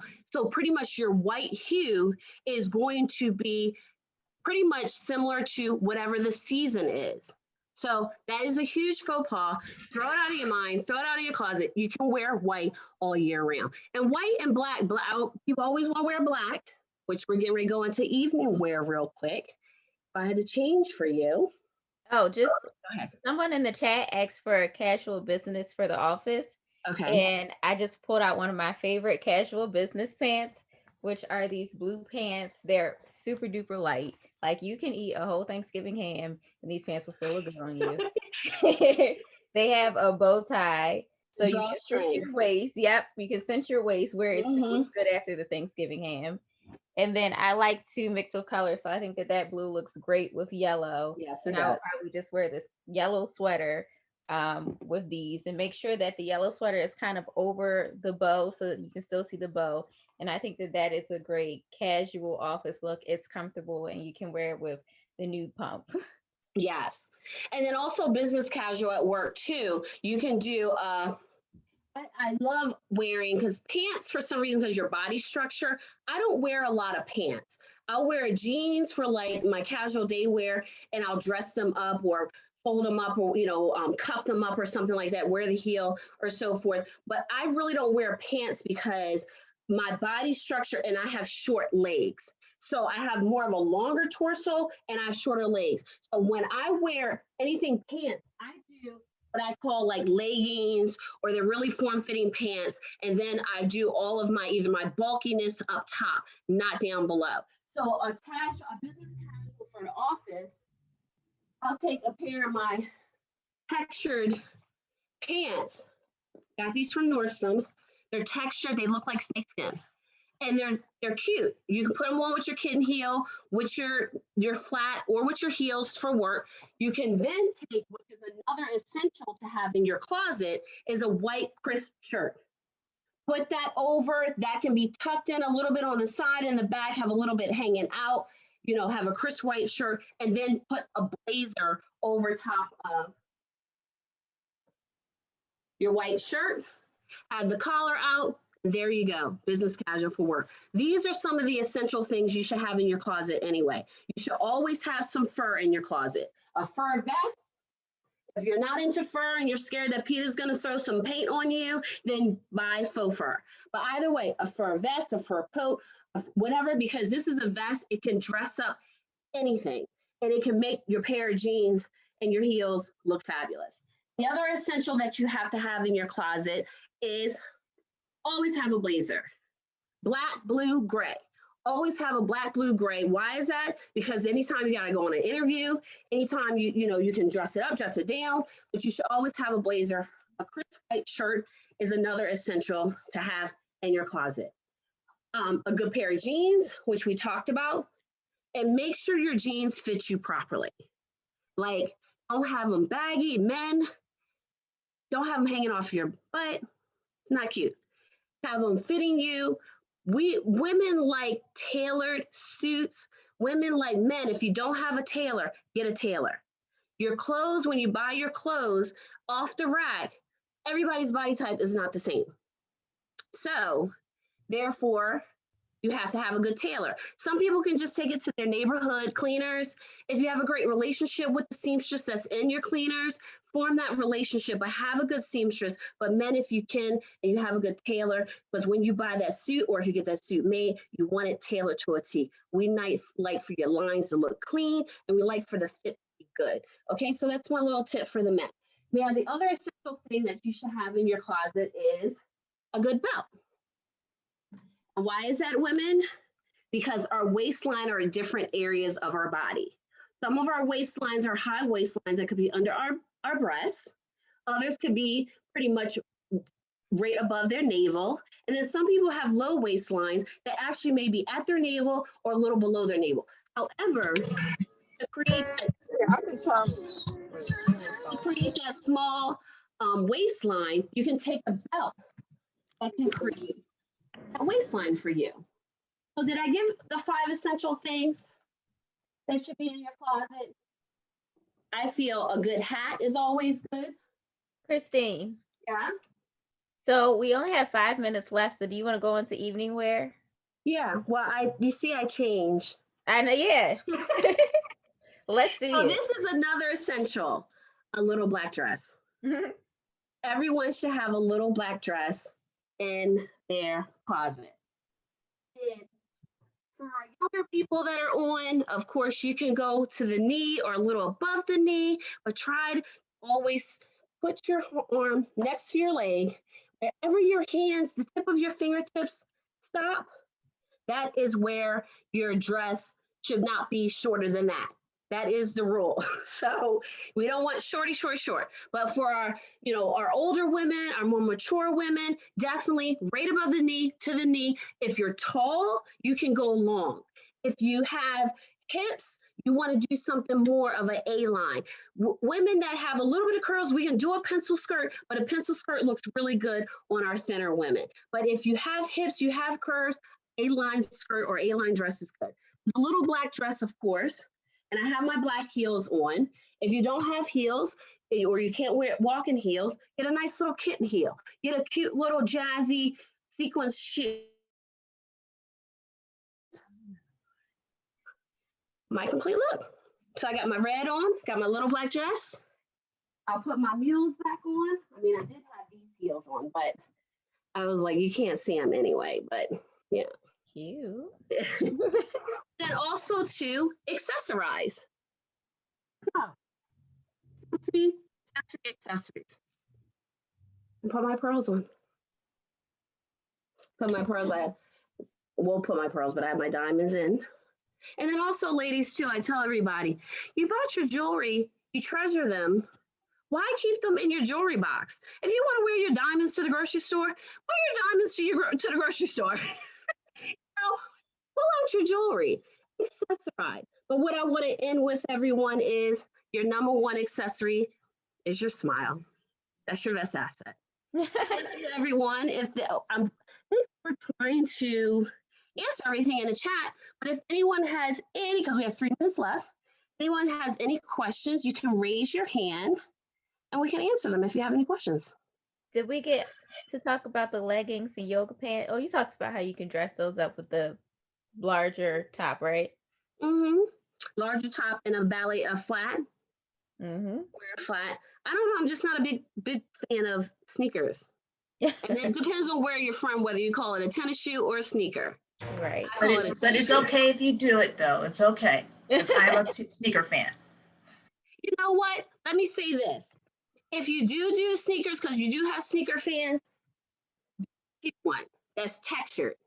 This has little animal print like snakeskin, and it has like little fur on it. Do a cute little sneaker. This is a running shoe. Use it for walking and running. So that's my fashion, beauty, hair, styling tips. Any questions? Well, we have a lot of people on. Wow. Yes. Thank you, Have a Alice. good one, everyone. Enjoy the rest of the program.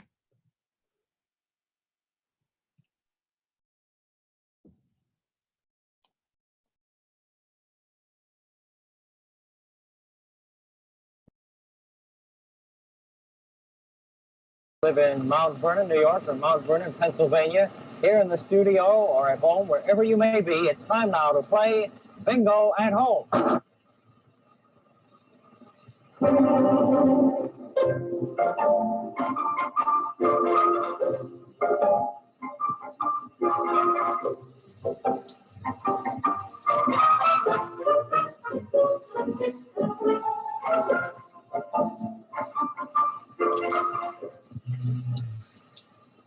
And the first portion of Bingo at Home is brought to you by new Instant Chase and Sandball, full body top.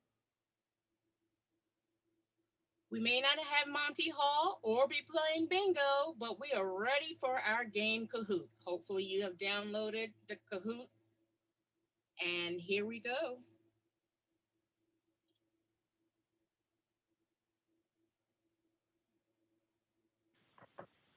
Hi, everyone. My name is Alejandra Daly from the MIMI chapter of Delta Sigma Theta Sorority Incorporated. And today we're actually going to be playing Kahoot, so I hope that you guys enjoy it. Okay, Ellie, you can go ahead and start.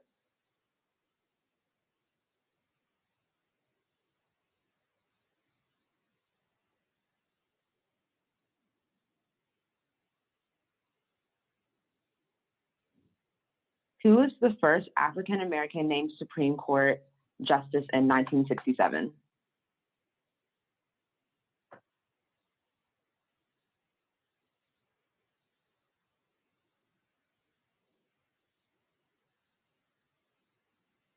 Okay, we have 10 answers in. You guys know this answer, don't you? Okay.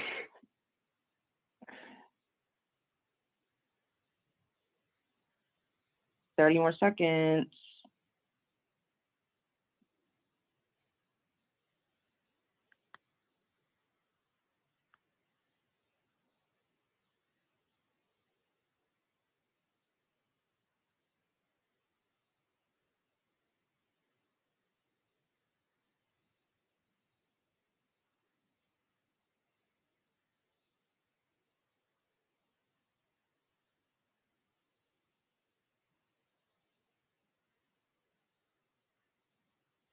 Okay, and the answer was Thurgood Marshall. Ellie, go ahead and click next. Okay, I see you, Pudding. Pudding is on the top. CC Chase, Jay, all right. Who was assassinated in November 1963?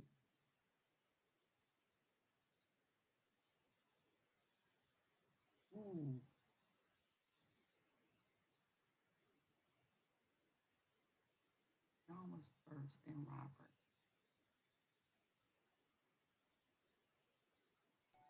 I clearly don't know my history.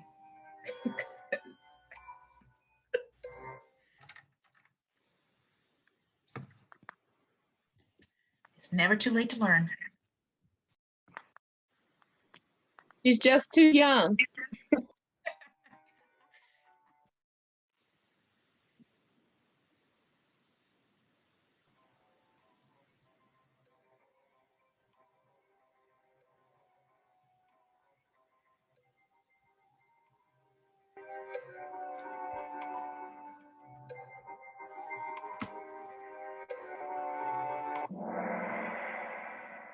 And the answer was John F. Kennedy. I see some of y'all picked Robert. It's okay.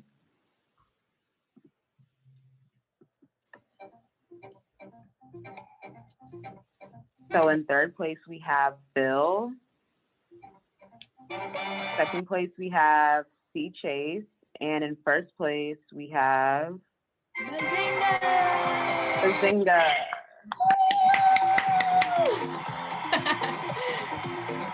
So Bazinga, if you don't mind identifying who you are, you can do that. And if you don't want to, you can just message me privately in the chat for your email to get your prize. So thank you. I am Bazinga because that's one of my favorite shows, The Big Bang Theory. So I will gladly turn it over to someone else. And I'm sure, Chase, you're going to turn it over to someone else too?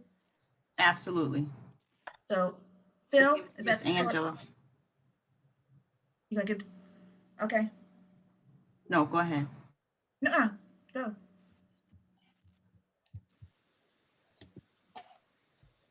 Who's number 3?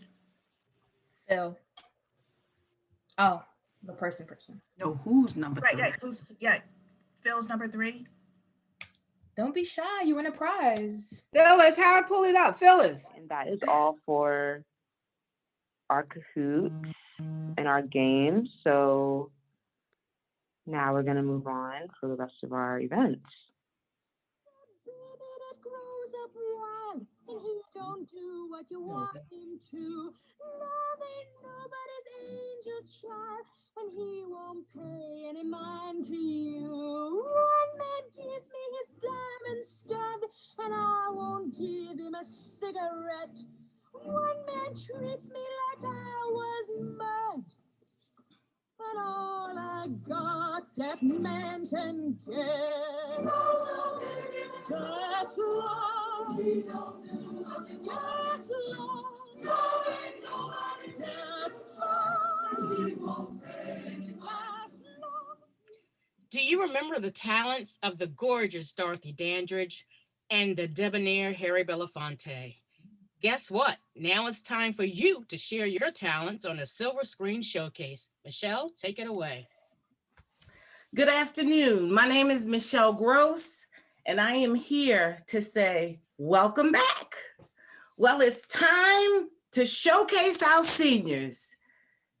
We did yoga. We learned to dance. We got pretty, handsome, even. And even won a Family Feud prize. And so as we transition into our silver screen showcase, we want to echo the mantra of Baltimore County Department of Aging as this is a look good, feel great day. And it is designed to help seniors develop methods for living long and living well.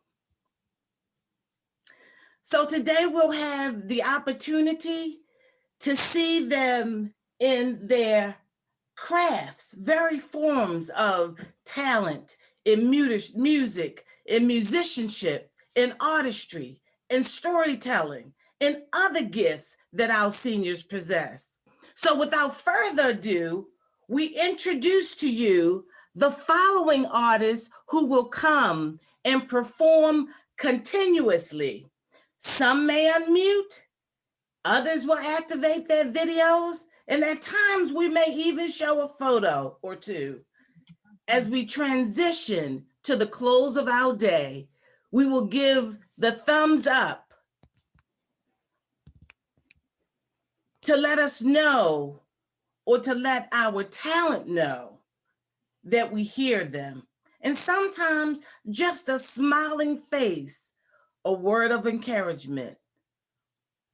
Raise your clap hand, just a sign of praise, just so that we can encourage one another as we get through the day.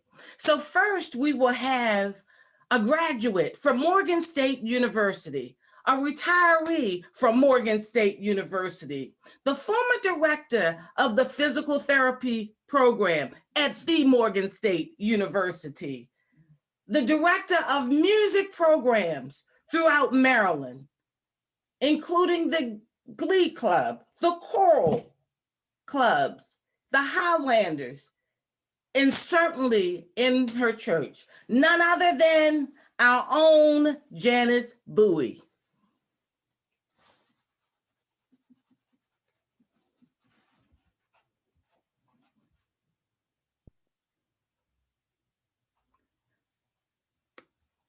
Can you hear me? Yes, we hear you well. So we're going to ask if you would add any other introductions that our listening audience may appreciate that I didn't say. Well, I guess I can add a few. I've had some formal training in voice.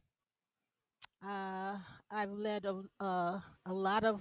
been doing a lot of solos with varying choirs ever since I was 5, so to speak. So you know that came from the church, and the church will utilize their talents, and so they did. So consequently, I do have a church background, but I was involved in several musicals, starting in junior high school and through high school, at which times I had solo parts that were in the program, and I had several leads. Anyway, I get enough about that. So at this point, we have gone back in time with some of the questions and answers in some of our games. So I thought that I would go back in time, but I'd also like to end with a song that has great meaning and feeling if you look inside, deep inside of it, when you see or hear, shall I say, what the meaning is. So the first one, in going back, I don't necessarily need any music, but I'm gonna go ahead without that. Gee whiz, look in his eyes. Gee whiz, how they hypnotize. He's got everything a girl could want. Man, oh man, what a prize.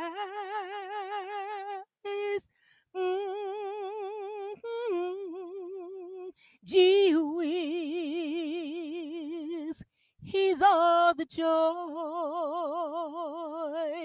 Gee whiz, I can find in a boy. He's awful nice, it's paradise. I hope I'm not his decoy.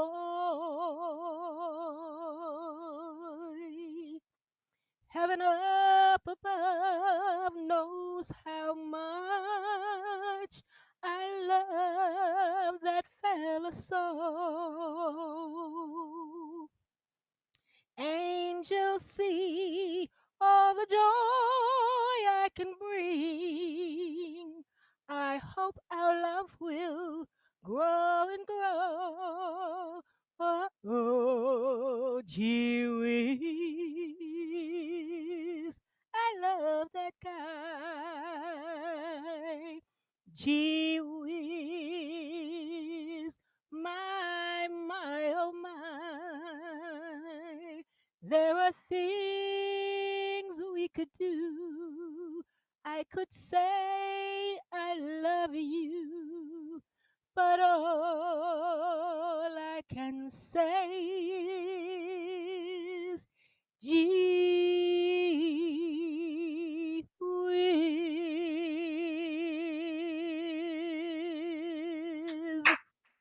Fabulous. Fabulous. Can we see our clap hands? She sings All I Want. The only other thing I want to sing for you is something I learned as a child. It has had very much meaning to me if you think deep down inside what this song is saying. Again, I don't have music for you. It is better to light just one little candle. Oh, the things is this tiny spark. Better far that you light just one little hand candle. All you need is a tiny spark. If we all say a prayer that the world would be free, a wonderful dawn of a new day we'd see. And if everyone lit just one little candle, what a bright world this would be.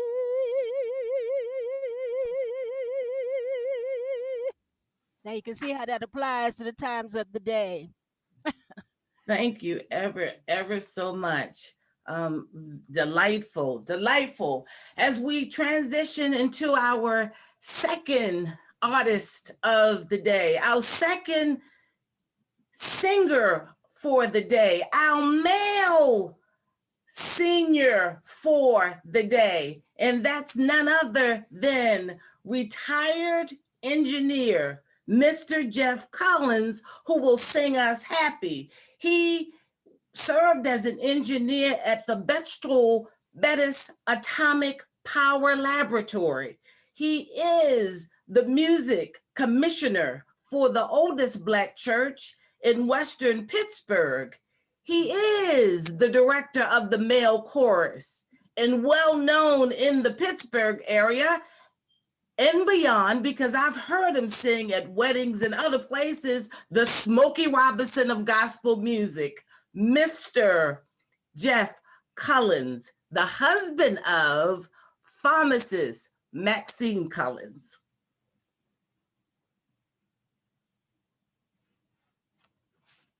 We're going to get him to unmute.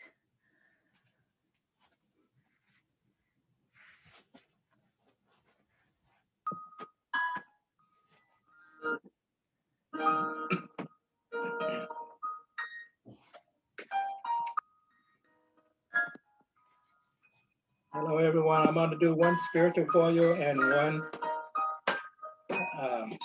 ballad, another ballad.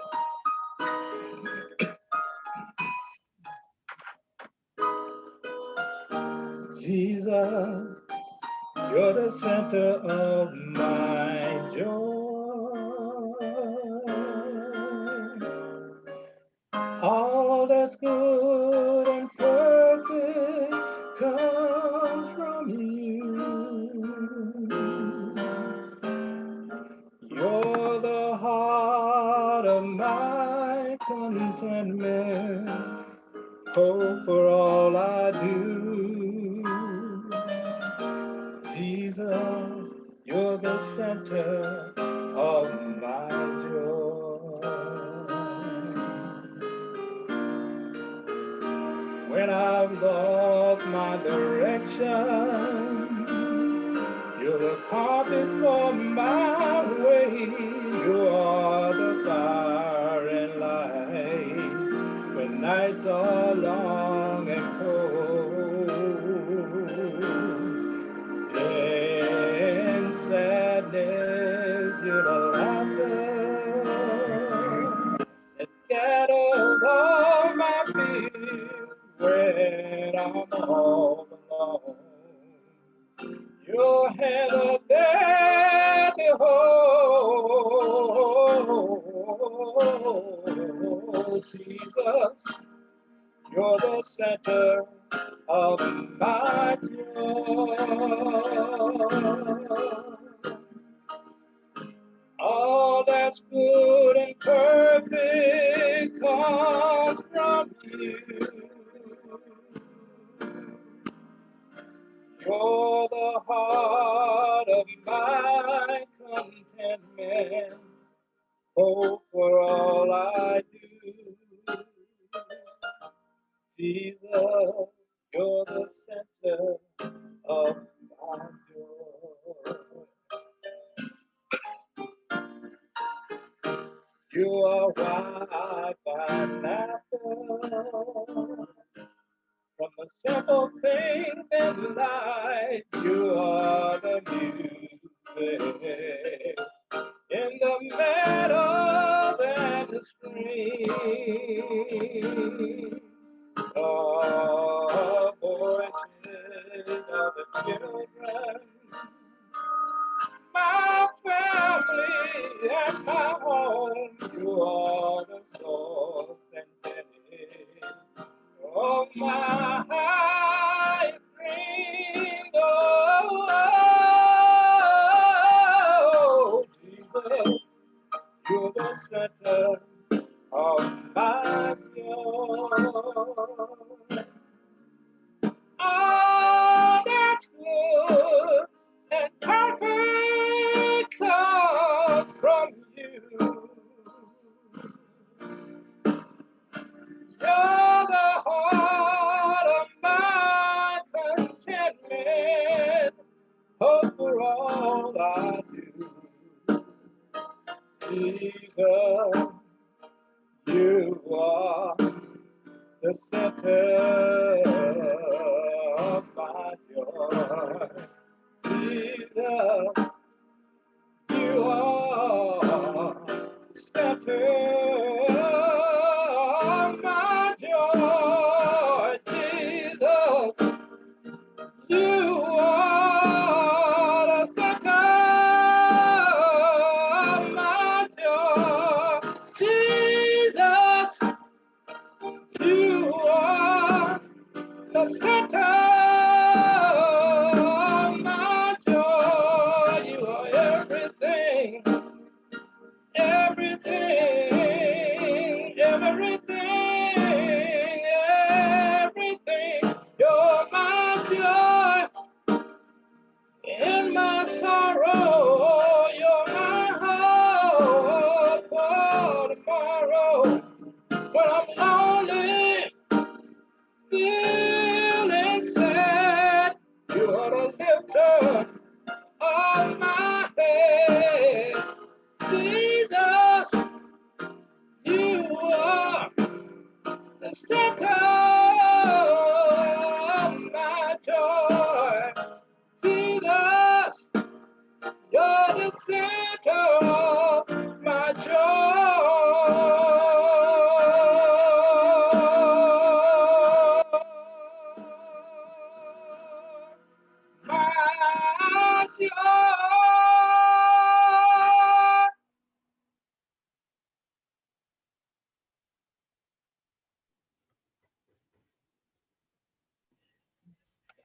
Okay, the next selection.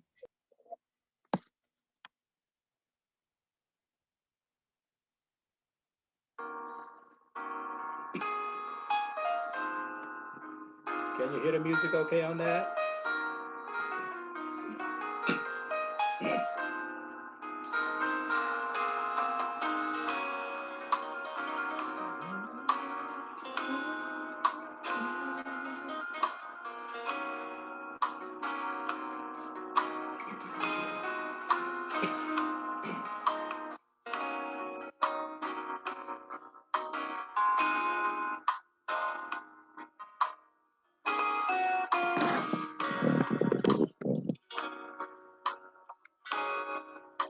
Oh, so long for this night I pray that a star would guide you my way to share with me this special day where a ribbon in the sky for our love.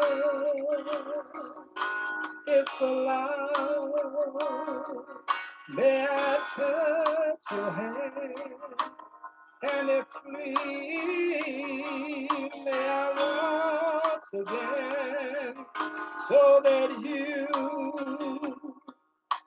will understand. There's a ribbon in the sky for I love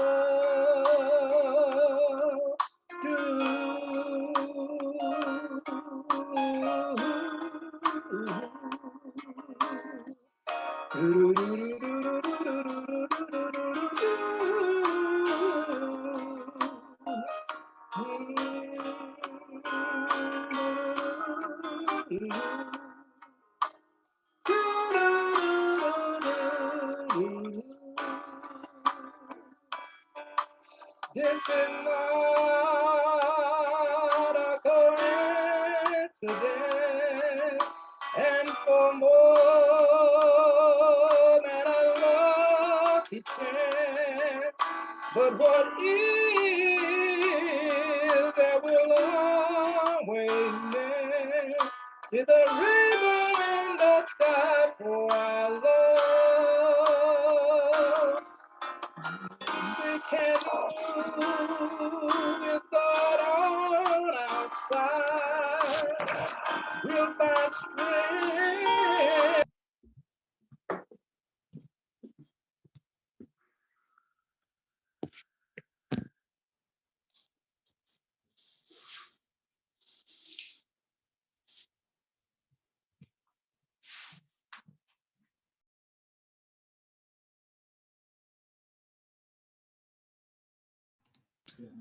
Technology, unmute.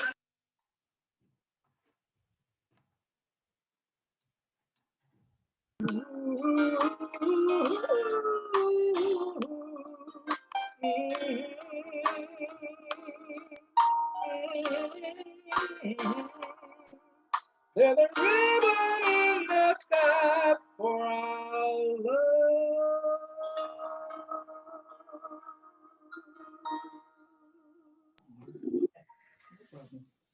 Hand claps. If you just knew how many awesome selections, beautiful. Go ahead, Mr. Collins. This is excellent, excellent. We thank you. It's a poor frog who won't chirp on his own pond. I see a few of you reference gross. And actually, I must admit, Mr. Collins is my daughter-in-law's dad. So he blessed us on today. So he's our male. You know, we had, we wanted to include both. And so we're grateful for you. So we're gonna move on to our next presenter. Our next presenter of the day. This is really interesting and funny. Our next presenter is actually sitting probably 4 feet from me. And she just said, I can't see myself. I only see Zoom. So as we transition to her to kind of make certain that you can see her, we're going to introduce to you the administrator of Catholic Relief Services, our jewelry designer, Jacqueline Ireland. I just went from, no, you can't see me at all. I swear.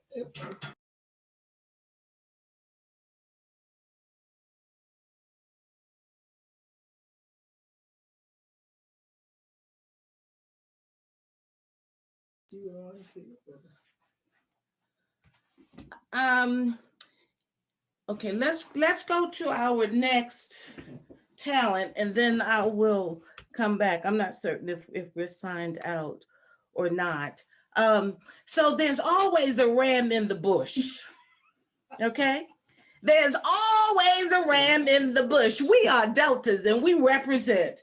So we have a retiree, probably multiple times, an educator, a university professor who will bring us poetry. She has had experiences at Kappa State University, Sojourner Douglas College, worked in Carroll County. I think I remember her telling me that. She's the mother of one of our beaux many years ago, and that would be the Dr. Mabel Lake Mary. And we're going to ask Dr. Mary if she would just add any additional information to share. You did fine. Can you hear me? I don't know that you can hear me. Yes. You can hear me? Yes. Okay, I'm ready. I don't see me. We can see you. Hey, this works. We can see you're fine. I see somebody pretty, but it isn't me. There This one I have a video on. Here I am. Okay. All righty. I thought this is my great-granddaughter. Okay. I thought that I would write something about reflections. Those reflections, those are the kinds of things that we talk about all our lives. So I hope that you can appreciate this. Some time ago, I reached a place that said the strength was mine. Mine to live the joy of life with friends I knew and those I met. To those whose birth I witnessed, proud, and led them, loved them, watched them grow, becoming who or what, why or when, you never know. The years go fast, too soon, too many to recall that all you do and all you say may not be good for all. But still I tried to make things work, to forge a different path, to bring my talents to a place where my words and deeds would last. I never thought the time would change my concept of me, my concept of the me, who always thought the one I was the one I'd always be. No, not a chance. I daily watch a changing face appear, showing joy and tears, showing love and pain, showing laughter and fun, and fears. There is no cream that can erase the experience I have here on my face. But having all my quartet of folks to listen and laugh at all my jokes are relationships, and relationships are where it's at, and relationships, and I've got that. Mother, sister, aunt, the start, children, grandchildren, great-grandchildren, my heart. God, family, educator, and longtime wife are a part of the quartet that plays out in my life. So something added later was membership. Membership with all of you in Delta Sigma Theta. Now my quartet is complete. In '72, I took the pledge.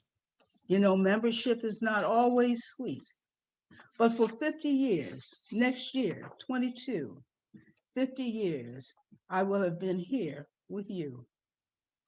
I cannot wait. I cannot wait. I cannot wait to wear that pin. You know, I really do agree that that does reflect my age. But when you see me, don't say old. Think of me as a sage. So when you view who I am now and watch how my cadence slows, sometimes when I just drag along, the aging process shows. But one idea that I have now that never goes away, no matter what the words, the terms, the time, every day of happiness is just fine. If you want to be mad at something and you need an ear till it's done, don't come looking for me, my dear, because I am not the one. I am the one if you are happy. I am if you like shoes.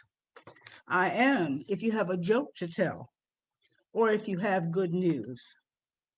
My journey is just a process for all of you to view. I love the things I see, I feel, and all the things I do. Remember, no matter your current score, your current chore, aging is just outside your front door. So make your life a time for fun. You'll not regret your time when your time is done. Some time ago, I reached a place that said that strength was mine. Now that my strength is not as fine, I'll just put on a great dress and have a glass of wine. Thank you. That would be my Dr. Mabel Lake Mary, the owner of Rich Rags. I love it, I love it, I love it. So let's go to our next presentation. The sorors that you were enjoyed. So we're going to move back to Very good. Jacqueline Ireland, our jewelry designer. Hey, Grace.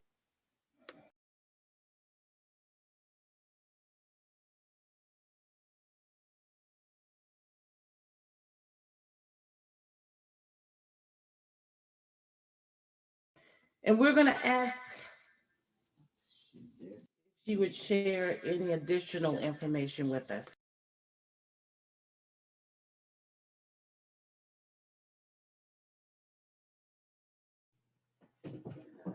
All right. Hello. Yeah. All right. Hello, everyone. Good afternoon. I'm telling you, I'm really enjoying myself. I am just so happy to be here. As Michelle said, I'm sitting not far from her. She is also a very good friend.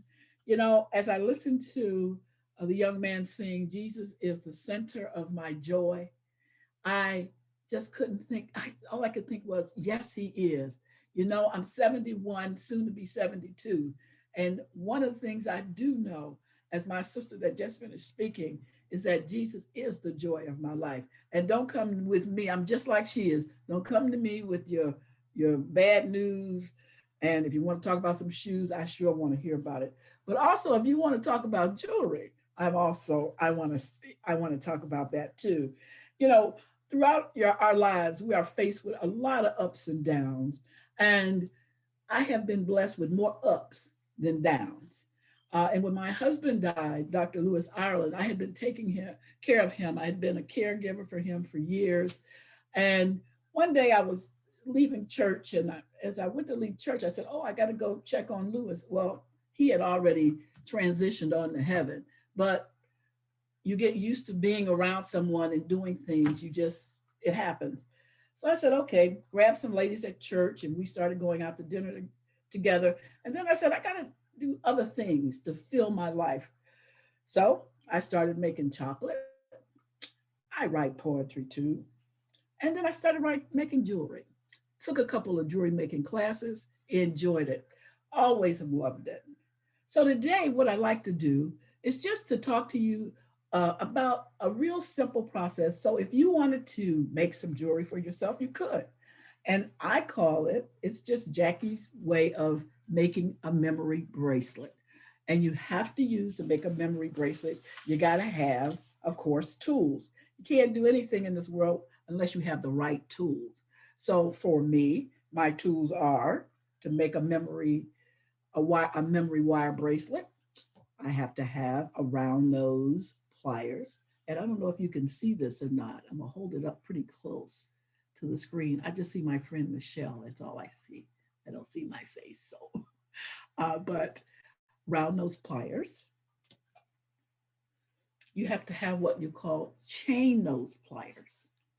And I'll tell you why you need all of these wonderful things. And most importantly, when you're dealing with wire, you got to have wire cutters. Now the memory wire that I'm talking about, this is it. It's almost like a slinky. And I'm sure young and old, we all remember the slinkies. Well, this is what a memory wire looks like.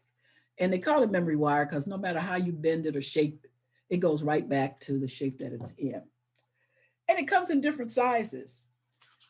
They have it made for those who might have larger wrists. So it's available to you. And the kind that I use, it's manufactured by a company called Beetalon. But there are a lot of others out there that do manufacture this particular product. The other thing that you need are beads, of course. I love shopping for beads. As a matter of fact, my daughter says, "Mom, do you need to keep buying these beads? Why are you going out buying all this stuff?" But you know, she doesn't understand. The older you do those things that you love and like. And so that's what I do. So these are the beads that we're going to be working with today. And I don't know if you can see them closely, but these are the beads we'll be working with. And as you can see, we've got some glass beads here. There are some crystals here. And I love the crystals. They come in all kinds of colors, but today that's what we'll be working with. Now, in order to get started, oh, one other thing. When you do your memory bracelet, you want to also have let me see if I can grab one for you. You always want to have what we call a charm. I'm not sure if you can see that. You can, but that's a charm. And I made this charm, but some people choose to go out and buy their own charms. I have this one here as well, which I probably won't use, but hope is always important. I think we all should always have that. We have that. So this is the size of the wire that we'll be using. And what I did was I just cut the wire. I did like 3 different coils. You can see that, just 3 different coils. And so when you're putting your beads on your coils, you got to have a way to stop them from sliding off. So what you have to do is just simply make a little loop in the end. And that's when that round nose plier that I mentioned, that's when that comes into play. And you just simply go in. Now I have to tell you one thing, dealing with wire is very difficult. It's not always that easy to work with. However, I do have stiff fingers and I have a little arthritis in spots, and it's really good for keeping things going, as I would like to say. So you have to use a round nose plier to just bend that end in, and then you do that and you can insert your beads without them falling off to the floor. The other thing at the end, I always put a nice little charm, as I said, at the end, which I love. So once we've done that, we start inserting our beads. And what happens is voila. And this is some beads. I already started doing the inserting the beads. And as you can see, I use different types, but they're all basically glass beads. And thank you, Michelle. They're glass beads and they are crystals. Now, what I'll do is I'll just show you just a little bit. Oh, one thing that is very important when you're doing this is to have everything organized. It's just so hard to try to work and do this when you don't have your beads organized. So I have little compartments here that I use, and it helps me. So as you can see, the beads that I used on my bracelet here, they are already compartmentalized. So I have all my different colors and the different beads that I decided to use for this particular project. So they're all together, and that makes life easy. And let me tell you, you can find yourself doing this for quite a few hours when you get involved with it. All right, so what I'll do is I'll just show you basically quickly how I do it. I just sort through and I try to have, let me see here. And I just insert the beads through. And so I have that one, and then I'll find another one, pick out another color, something that I like. Now you don't have to use the same pattern or the same beads. You can mess it up, do whatever you want. It's your project, you do what you want. And then I'll insert that, and let's do something. Let's put something real pretty and shiny next to that bead. Let's see what I have here. Here we go. I'll put that in. And as you can see, as you continue to push that through, it will change as far as the design. And we'll just keep doing. And we're at the end here. All right. And we'll put one more in here just for good luck to really make it pretty. As you can see, I like purple and pink. And I'll put this one in. This is the last one. And that's it. It's just simply strand. As you can see, everything's still in place. I'll take my wire cutters. Remember, we have to have our tools in order to do this.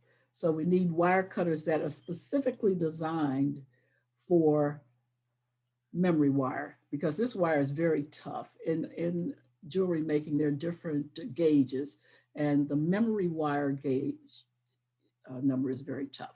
So what I'm going to do here is I'm just going to cut it.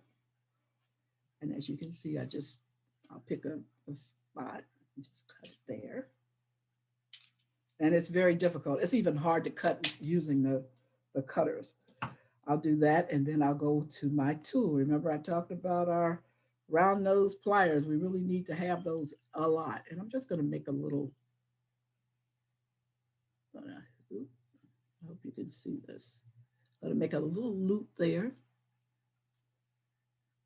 And like I said, this wire is tough. You can't give into it. You just have to. All right. And so then once we get that done, we can insert our charm. So I made this charm earlier today. So I'm going to just put this in here. And I like to make my own charms, but it's up to everybody. We all have our preferences on how we want to do something. Now, I should probably insert more beads, but I'm not. I'm going to stop because I only have a certain amount of time for this. So I'll just stop it here. All right. And so now once I've gotten, like I said, it's a battle here. I don't know how many of you have been involved with jewelry making, but if you're interested, Baltimore County's community college used to offer some courses in it. I'm not sure if they're doing it now, but that's where I learned. I took courses at Baltimore County Community College, and I loved it. And wire was one of my favorites. And so now once we've got that together, we have everything. We've got our bracelet. On it goes. Voila. And we have our bracelet. And I want to share something else with you. Wire can be used for so many fun things. I have earrings that I've made. As a matter of fact, I have some earrings right here. That's wire. That's wire wrapping with your earrings that I made in a class.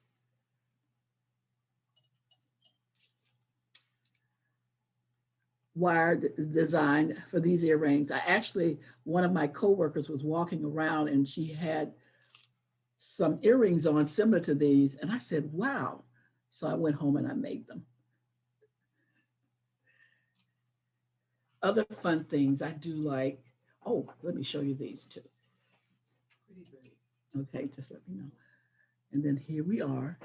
And this again is using wire. So when you think about using wire, and for this particular one, I did not use the memory wire, but you can buy different gauges. So I used a 14 gauge wire to make this. And what I did was you can buy some tubing, and I don't know if you can see that. And I took the tubing and I put that over the wire. And then I just shaped everything into the design that I wanted. Can you see? Yes, all right, okay, just making sure. Okay, and then what? Okay, the right tools. That is why you have to have the right tools to do anything, like anything you're doing. And there are other ways, like with bracelets. Here we are. I mean, I saw this, I was telling Michelle, I saw a bracelet like this in Macy's and I wouldn't pay $50, I could make my own. And that's how I sort of got started, because I would have an outfit and I couldn't find what I really wanted. And I'd say, hey, I can do this. But I love this as it's part of who I am. Same here. This was the first memory bracelet that I made in class. And I love it and I keep it. It's my memory. Some of the other things that I do that, oh, I got one more. I really want to show this but I like to do things that are original and different. And I have customers who like this. And this is wire. And I just simply took the wire and wound it. The wire and wound it. So this is all the fun you can have if you're interested in making jewelry. And then one other piece, and I'm going to kind of go. Uh-oh, have to. Do you sell the items, Ms. Allen? I do. I sell the items and I love making them. You're welcome. And then one last thing is with necklaces, just wire wrapping stone.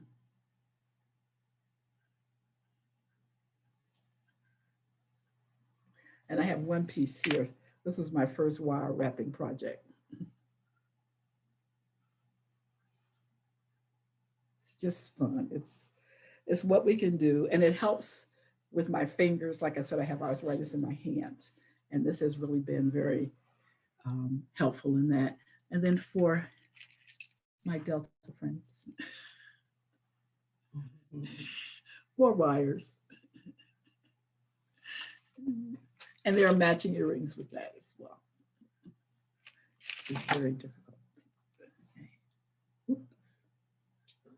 Hold them back some. Back some.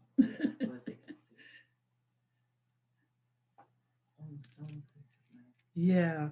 And so those are my habits, my hobbies.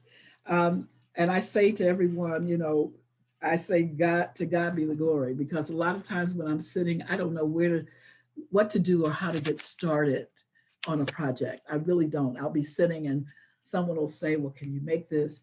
But I always tell folks, you know, I just think about, I always say the Holy Spirit. I involve, the Holy Spirit is part of who it gets me started. And I have found myself working, it's 4 o'clock in the morning and I'm working on jewelry because it is what I like. And any questions or anything? Oh, I got something else too. And this is for any of the Delta Deers. If you have any gifts that you'd like to give for your Delta Deers, just give me a call. And I must say, I was coaxed to do this. But God bless you all and thank you. Yeah. Thank you for the jewelry designs.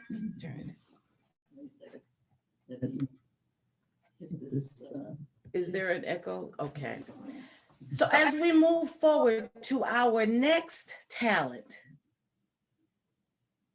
our next contributor to the community at large,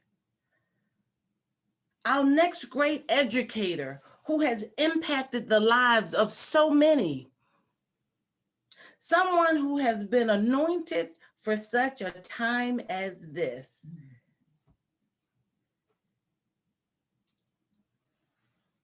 Physically sitting on Baltimore's County Public School Board, but gifted with monologues and storytelling and African tales, a griot as we would know her, none other than the former principal of the Randallstown High School, Cheryl Pasteur. Thank you. Thank you. I'm so happy to be here. I tell we can't hear you. Oh my, is this better? No. Volume. Could you all hear me? No, we can hear her. Oh, I can give you more volume now. Muted or otherwise, I can do volume. Okay.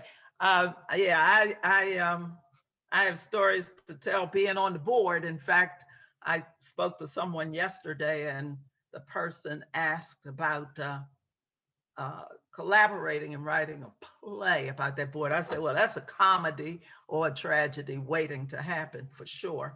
But this is right after children and family, of course, and God always first. Theater is my passion. I was part of the Oregon Shakespearean Festival and went to University of Pittsburgh on the theater fellowship and really enjoyed that. That was on graduate level, really enjoyed that. And that was through the American Theater Association. So it is something I truly enjoy doing. Don't have the time to do it now, but it is my passion, and was a theater teacher both in Baltimore City and Baltimore County for a good while, and the youth theater for the Arena Players for many, many, many, many, many years, and a part of a number of theater groups around the country, including Kuntu Repertory Company, from which August Wilson stemmed. And that was just an absolute joy to be able to work with him while he was working on his craft, because he started as a poet. So it was great to be there while he was making that change. So this afternoon, I'm going to do 2 folk tales, and I think I'm going to do the one I was going to do second. I think I'll do that one first. That is one I'm just starting to embrace as a storyteller, but it is one that means a lot to me in my spirit. It comes from the People Could Fly stories. And for you, any of you who've been around, particularly in the Baltimore County area, know that when I first came to Baltimore County, this particular volume of tales frightened people, and they actually had some on the shelves in the county and wanted all administrators to make sure they collected them and got rid of them. And that always stuns me, but not really. But now we embrace the People Could Fly stories. So I'm going to work at doing, as I said, I'm still crafting this story. So I want to do this one, which is the last one in the People Could Fly stories. And it speaks to that passion. It speaks to just that history of storytelling and what it does for our spirits. So they say that people could fly. They say that long ago in Africa, some of the people could fly. And these people knew magic. And they would walk up on the air just like they were going up steps or climbing over a fence. All the people who could fly looked like blackbirds with their wings black and shiny against the blue sky. Then many of these people were captured into slavery. And the ones that could fly had to shed their wings because they couldn't take their wings across the water on slave ships. Too crowded, don't you know? Oh, the people were so full of misery then. They got sick from the ups and downs of the sea, and then they forgot how to fly. When they no longer could breathe the air of freedom in Africa. But they say that the people who could fly kept their power. They gave away their wings, but they kept their power. They kept their secret magic. They kept their secret magic always in this land of slavery. Now, they looked the same as all the other people who had been enslaved with their dark skin. You couldn't tell one from the other. You couldn't tell who could fly at one time and who couldn't.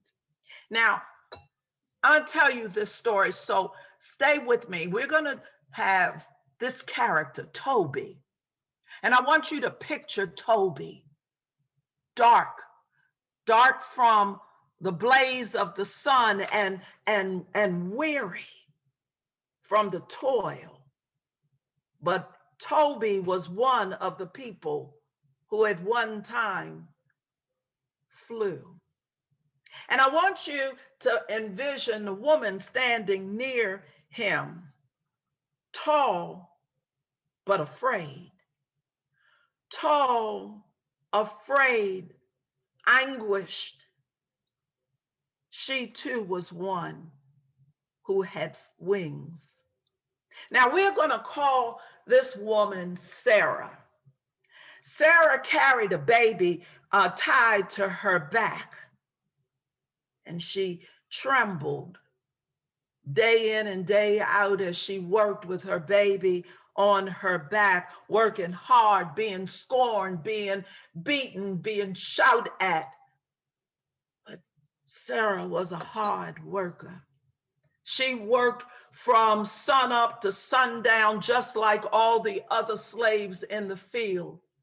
And that baby knew to just lay on her back quietly or sleeping.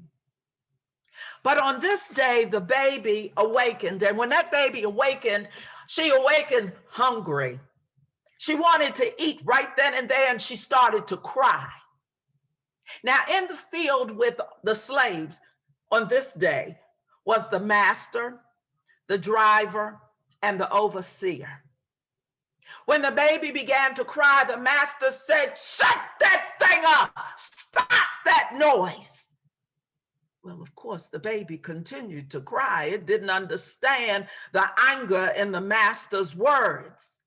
The baby began to cry more and more and more, and then the overseer went over and took the lash of his whip across the back of that baby. And the baby began to scream and to wail. And then the driver came over, and with his whip, he whipped Sarah to the ground.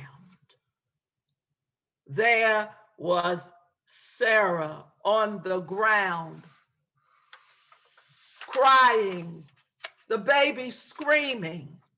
Sarah unable to stand on her own, but standing near her was Toby.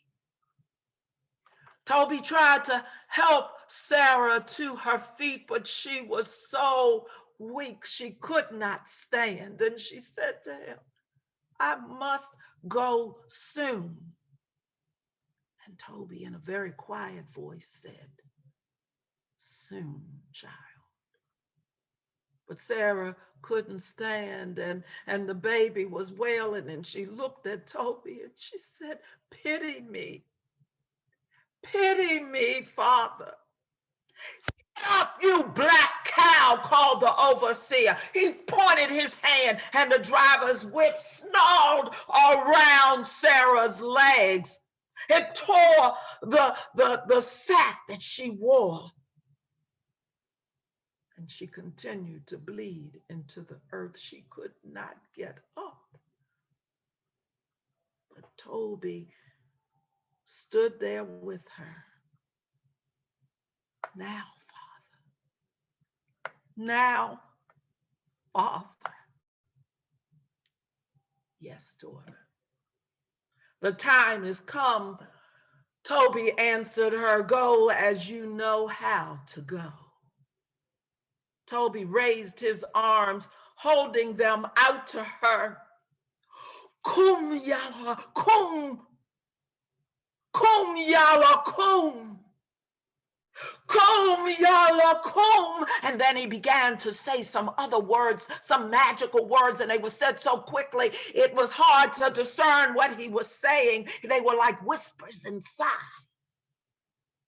And that young woman lifted one foot on the air, then the other foot.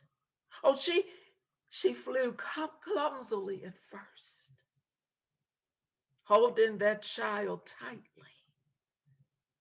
Another step and another step in the air, until she felt the magic. Oh, that African mystery say she looked just as free as a bird and as light as a feather, and she began to soar higher and higher. And the overseer rode after her like he thought he could catch her, hollering at her, hollering for her to come back. Oh, Sarah flew over the fences, over the woods, over the tall trees. Oh, he could not snag her. She flew like an eagle now until she was gone from sight. No one dared speak of it. Couldn't believe it, but they saw it. So they know it happened, but no one spoke.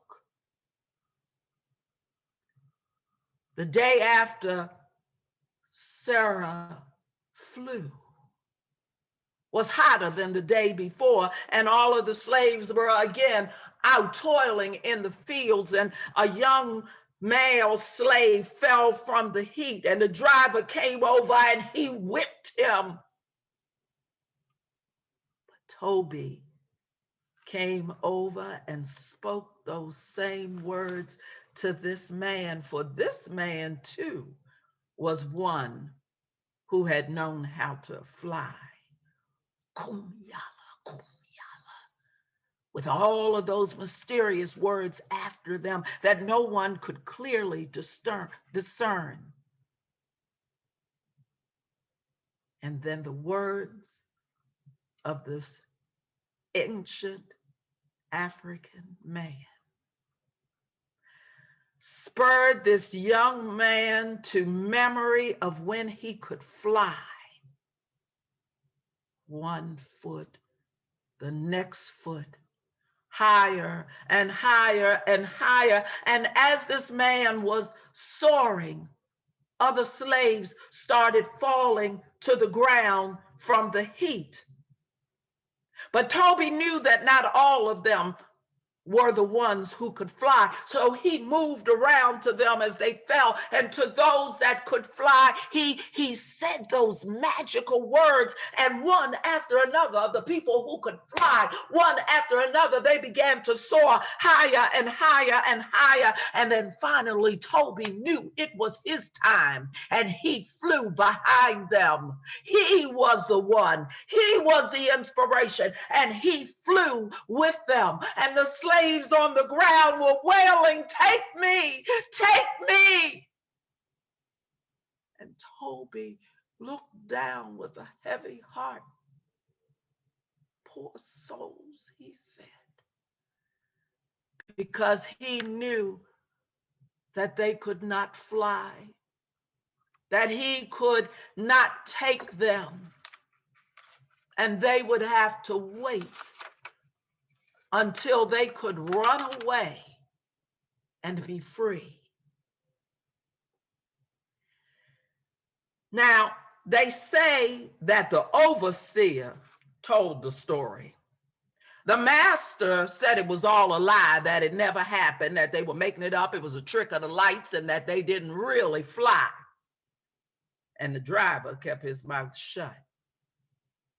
And the slaves who could not fly told about the people who could fly to their children when they were free, when they sat close to the fire in the free land. They told the story. They did so love the firelight and freedom and telling. So now, my sorors, I've told you the story. And now you understand why we are feared and why we fear the stories of the people who could fly. That is the first one. And now I'm going to tell one more. And I love this, and I've actually told it for Deltas before. So if you've heard it before, work with me. I've told it 4,562 times, I'm sure. But today, before coming on to this wonderful day, I was at a workshop sponsored by students and the bargaining agent for Baltimore County Tabco. And it's called Black Lives Matter in Schools. And if you've been following, you know that every rally that happened this summer in this area, from Randallstown, Catonsville High, Towson High, Carver, all over our county, Franklin, were organized by students. And today I heard them talk about the staff members who supported them and those who would not, the principals and teachers who did not want to be seen with them. But mostly they talked about those who did. These were students. This summer, I had the privilege of being asked by students, this old lady, to speak at 2 of their rallies. Well, three of the rallies, Randallstown, Towson, and 2 from Towson. What a joy. I am so heartened to know that our young people are stepping up. Twice this week, I watched classes at Towson, diverse, and listened to their semester projects. And I'm moving their projects forward in the system because these young people are telling truth. They talked about the inequity in Baltimore County. They talked about white and black, but many of the whites, just as the black, talked about how they were seniors and they had never had a teacher of color. That they don't see in the material anything that resembles them. These young people are speaking truth, and it was awesome. And when they said, Ms. Pastore, do you want to say a few words?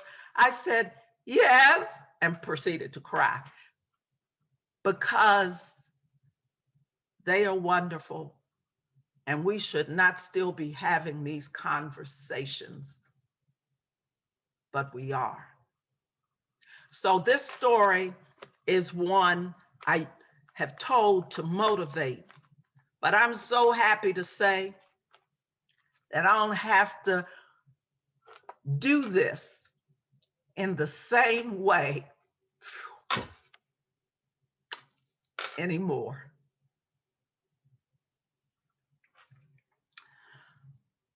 Once there was a farmer who was visited by a naturalist, and they were walking around the farmer's property, and they came upon the chickens they're eating. And the naturalist looked over and he saw an eagle eating with them. And the naturalist said, farmer, that's an eagle. He's not of the earth, he's of the sky. Why is he here with your chickens, feeding with your chickens? And the farmer said, well, yes, but I found him and I brought him back to the farm and I raised him with my chickens and other fowl. I feed him the food of chickens, and now the eagle believes he is a chicken. Naturalist said, no. I'm going to show you that that's impossible, that somewhere in him is that spirit that says, I'm an eagle. No, said the farmer. He thinks he's a chicken. The naturalist lifted up the eagle and he said, eagle, thou art an eagle. You are not of the earth, you're of the sky. Spread forth your wings and fly. But that eagle looked down on the ground and saw the chickens down there feeding, and he jumped down to join them. See, said that farmer, I told you, he thinks he's a chicken. No, said the naturalist, this is an eagle. What he's made of, that spirit, is still in him.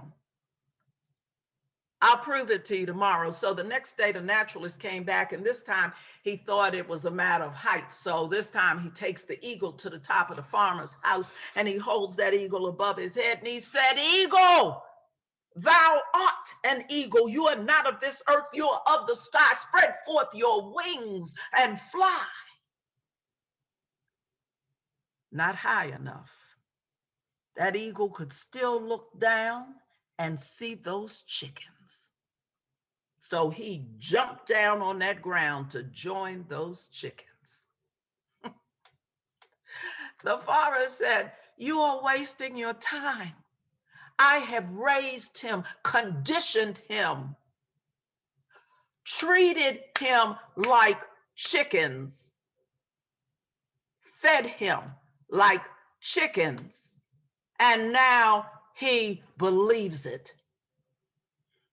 That naturalist came back yet another day. This time he took him up to the top of a mountain, and he held him there, and he held up that eagle, and he said, "Eagle, thou art an eagle. You are not of this earth. You are of the sky. You spread forth your wings and fly." That eagle began to shake and shudder, but he would not fly. So that naturalist turned the eagle's head to the sun, and that eagle began to spread its wings. And then it began to soar higher and higher and higher until he was gone, because he was indeed an eagle. We were all created in the image of God. We are eagles. But it is man who has taken us and given us the food of chickens, and constantly tells us that we are nothing more than chickens,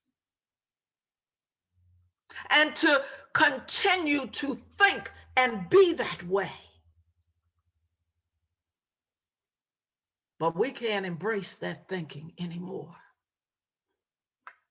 We have been left with a spirit in each and every one of us that tells us that we are eagles, that we have a place in this universe, and we must pull up that spirit,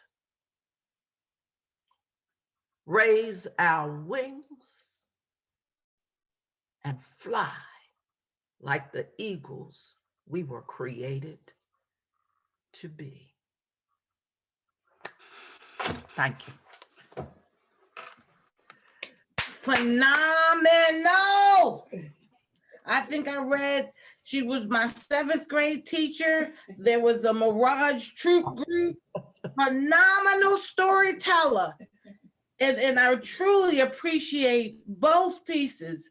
And I think about, and thinking about the first one, the African storyteller, I'm just going to say to our group, Naduka Nadaja Nadaboja, and the response is Yabo. Naduka Nadaja Nadaboja, the response is Yabo. Brothers and sisters, do we need a 15-minute rest? It actually says, brothers and sisters, are we ready for rest? And the answer was Yabo, yes. See you back in 10 minutes. Right. Oh, so now I have to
broken down and tired of living life on the merry-go-round.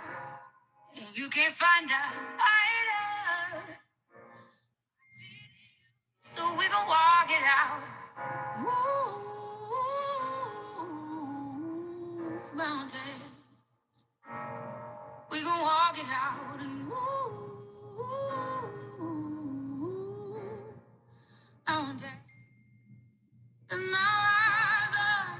I'll rise like the day. I'll rise unafraid. I'll rise up, and I'll do it 1,000 times again. And I'll rise up, I like the waves. I'll rise up, in spite of the ache. I'll rise up, and I'll do it 1,000 times again.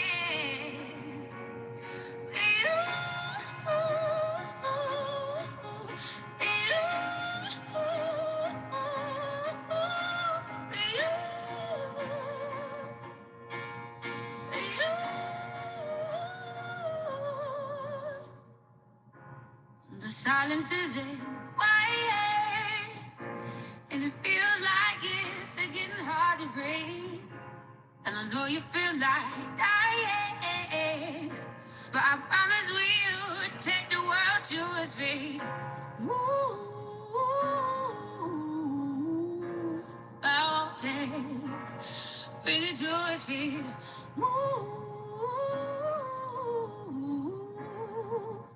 Mountains.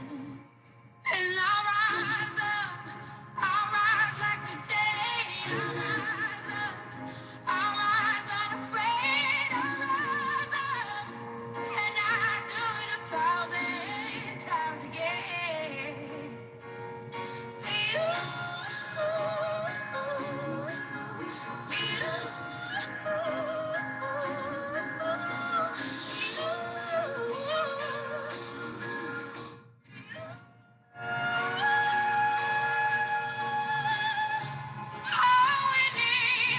All we need is hope, and for that we have each other, and for that we have each other.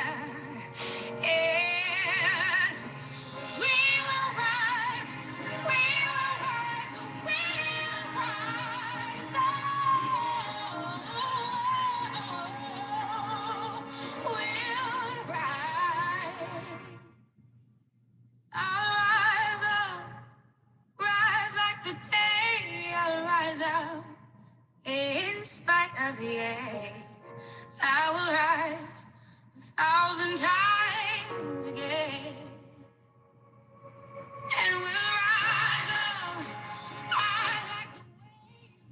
We'll rise up, in spite of the ache. We'll rise up, and we'll do it 1,000 times again.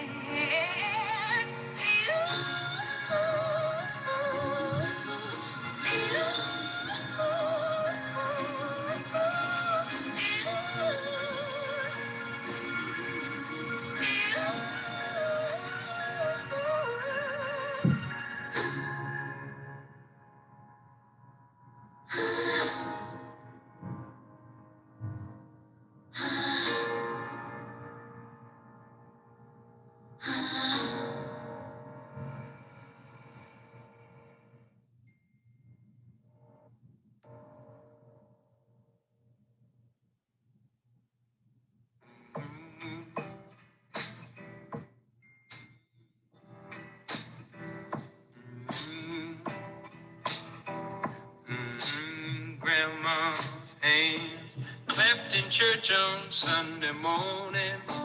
Grandma's hand played a tambourine so well. Grandma's hand used to issue out a warning. She'd say, Billy, don't you run so fast.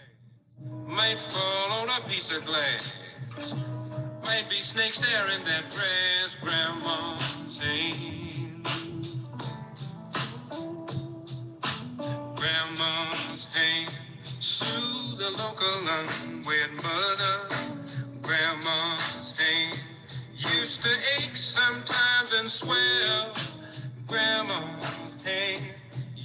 used to lift her face and tell her, she'd say, baby, grandma, understand that you really love that man. Put yourself in Jesus' hands, grandma's hands.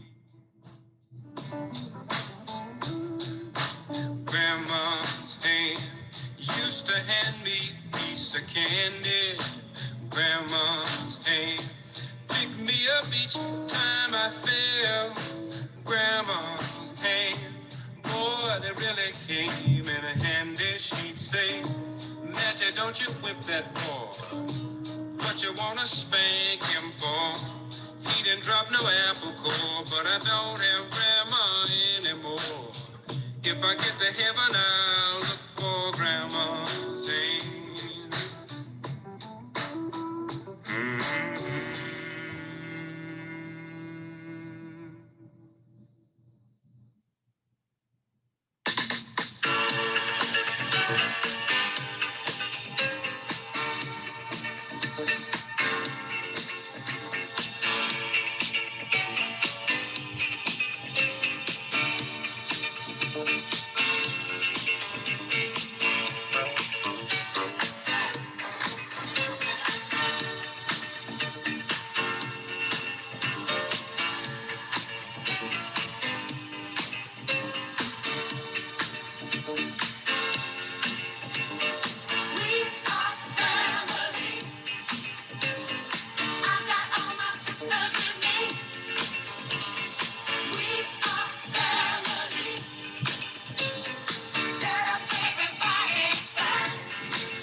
Just begun to get our share of this world's delight.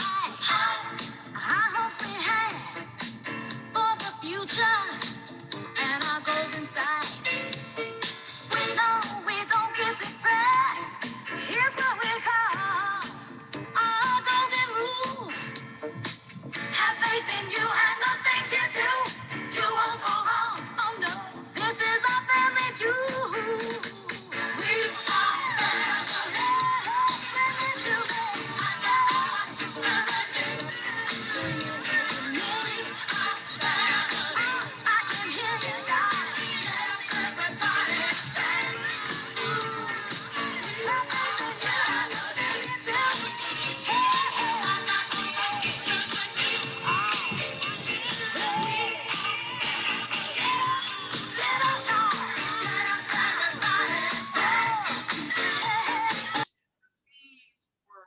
Basically buying your material. So I was good with that. Now the one, I took upholstery, I took line dancing, I took floral arrangement.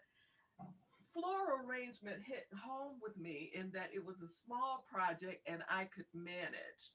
And the other is that I love working outside. I really loved working outside.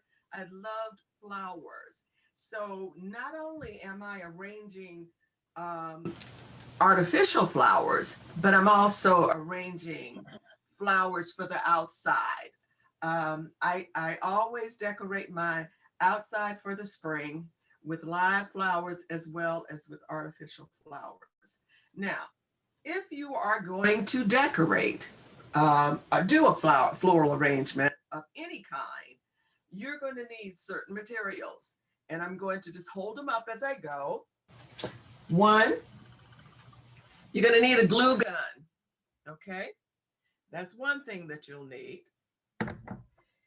You'll need wire cutters, and I have two different sizes of wire cutters because some of the stems on the flowers are stronger than others or thicker than others. So I have two different kinds of wire cutters here. Oh, by the way, I'm sorry. If you're going to use a glue gun, you're going to need glue sticks. So there they are. You're going to need floral wire, which is this. I'm using green floral wire because this is what I had in my inventory. But you can also get different colors of this. I also have some pipe cleaners that I started using, but the fabric, right, it was really kind of thick on the ribbon, so I had to actually revert back to my wire, floral wire. The other thing that you will need is that you're going to need, if you choose to put a bow on your wreath or whatever arrangements that you're making, you're going to need floral wire. You're going to need ribbon.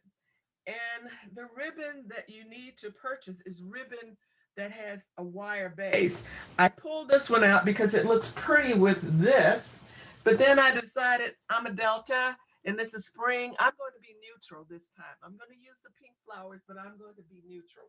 The other is that when you're buying ribbon, buy at least 2.5-inch wide ribbon, okay? This is, I think, about 1 inch. I would probably use this in some other way with the larger ribbon. The other thing is that you will need a ruler. And I'll tell you in just a few minutes why you would need a ruler. The other is that you're going to need a wreath base. And I use grapevine. I always use the grapevine. And the reason that I use it is because it's a little cheaper. Although it's a little rustic, you can also dress it up in a lot of ways. And I'm going to show you how you can do that in a few minutes. So I'm going to put this aside. And you will need flowers. I'm using artificial flowers. I purchase my flowers normally from Hobby Lobby, Michael's, Joann's Fabric, sometimes the dollar store. It all depends on the quality, as well as from Walmart. Okay, so we've got our wreath.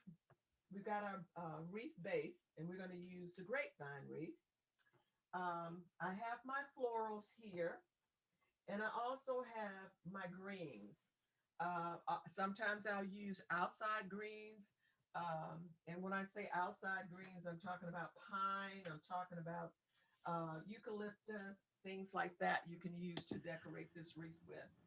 Margaret, sorry, real quick. I know you're on a roll. Is there something on your device that we can adjust the volume for, because you're like fading in and out? We want to make sure everyone's hearing you because you're giving some good information. The volume? Yes, Okay. It keeps fading in and out. Okay, just one moment.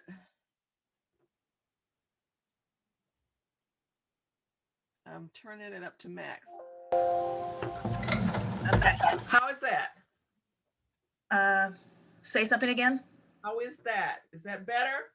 That's better, but it's still like when you first turned it up, it was awesome, and then all of a sudden it just kind of faded away again. But we'll see what we can do. Okay, wait a minute. Let's see. I can turn it. Okay, that's 100%. Okay. Okay. Okay. All right. Thank you. You're welcome. Anyway, I also buy the greens. Sometimes I will use outside greens, pine and things like that.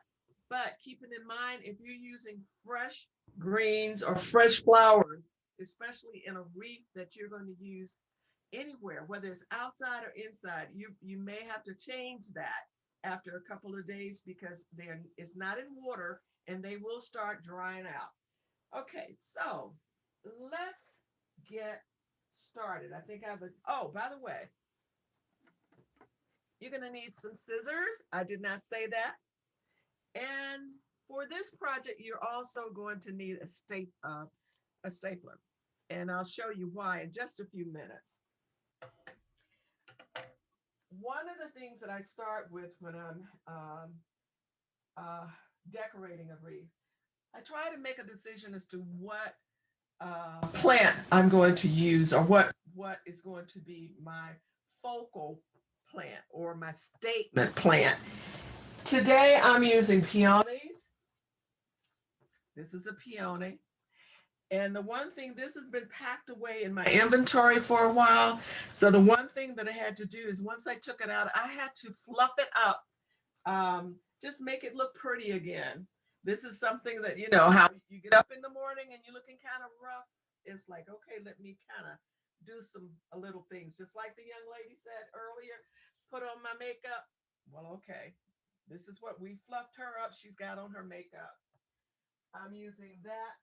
I'm using burlap ribbon for this, and I've already attached it. I want to show you real quick. I hope I can do it real quick. Show you how to make a ribbon. Now, the one thing that I've done, I hope you can see this, and this is why you need your ruler. I've cut 3 24-inch strips of ribbon. Okay, you can cut more. It's just that I don't want a real full bow on this. I wanted a bow that was full, but not real full. So you're going to take your ribbon and you're going to fold it in like so. You're going to take your stapler. I got that? Oh no, fold it in like this. Excuse me. Take your stapler and you're going to staple on the edge. Try to get it together as much as you possibly can. This is an easy way to make it. I have made them where you twist and turn and twist and turn. If I'm making a lot of bows, my fingers get cramped. And I'm getting older and I realize I'm starting to develop arthritis. And author is not my friend. So now I've stapled this. Now you see, now I have loops. And I told you that I was making 3 loops, and I have 3 loops here. So I'm going to take these loops and I'm going to face it down. And now it looks like this. Now I'm going to pinch this. Just make a little pleat, and I've pinched it in the center. I'm going to do the same thing with the others. Put them together. Find your center base. Again, pinch it together. Now you got that pinched together. You're going to place it like in a circle. Can you see? Okay. I have my third one. And I'm doing the same thing. And I've pinched it. And it's going in this circle. I have cut 3 pieces of floral wire. Okay. I don't know if you can see that floral wire, but here it is. Now I'm going to take this floral wire and wrap it around those pieces that I just put together. And I'm going to twist and keep twisting and get it as tight as I possibly can. Okay, so now I have 2 pieces of floral wire in the back. Now, you're going to need another piece, which is about, I think it's about 6 inches, I think, 6 to 7. I'm going to do the same thing, put it together, my trusty stapler, staple it on the opposite side, and then I'm going to pinch it just like I did the others. I'm pinching it together. And it looks a little wonky there, but you'll see what happens in just a few moments. Now I'm going to take this piece and I'm going to put it on the front like that. I'm going to take my second piece of floral wire.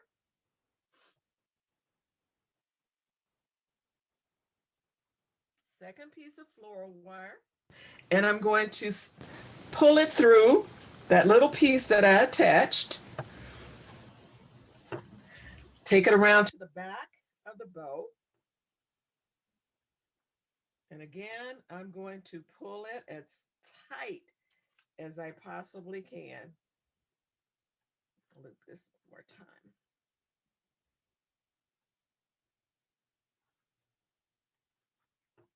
Okay. Oops.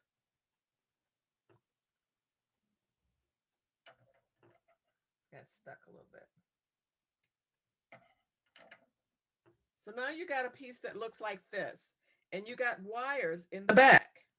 Well, every bow has to have a tail, and this one is still looking a little sick, right?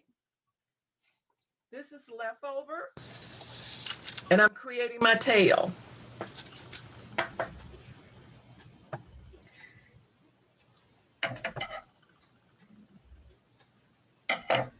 Okay, I'm going to take this piece, pull it together. Okay, it's together. And now I'm going to pinch this piece. It's even on both sides, and I pinched it together. I'm going to take the back of the bow, and you see, I know you may not be able to see it, but you got all of these wires now hanging from the back. I'm going to put this piece under the back. I'm going to take my third piece of floral wire, and I'm going to loop it through my little knot that I put in the front earlier. I'm going to loop that through. And I know the bow is looking sad right now, but it's going to turn into a beauty. Again, I'm wrapping this wire as tight as I can get it. And the reason that I'm wrapping it tight is because you don't want it to pull out of place. Now I got it all together, and then I'm going to fluff it.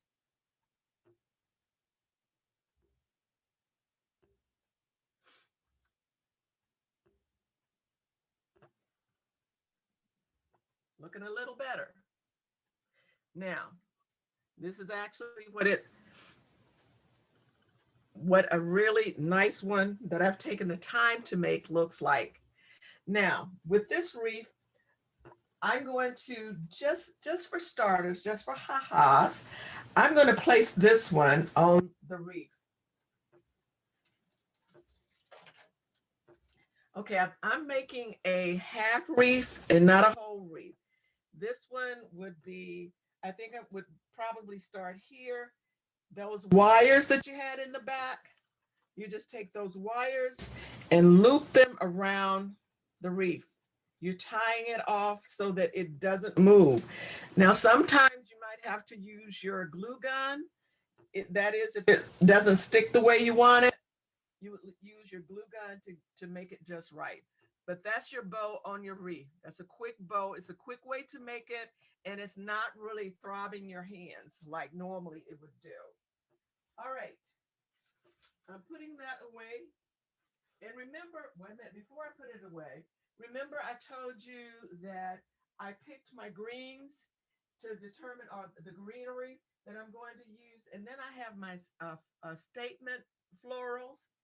And I told you that my peonies and my roses, two peonies that I'm using. And then I'm using what I call fillers.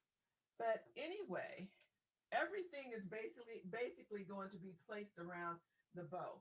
I have this one already placed, the bow already placed here.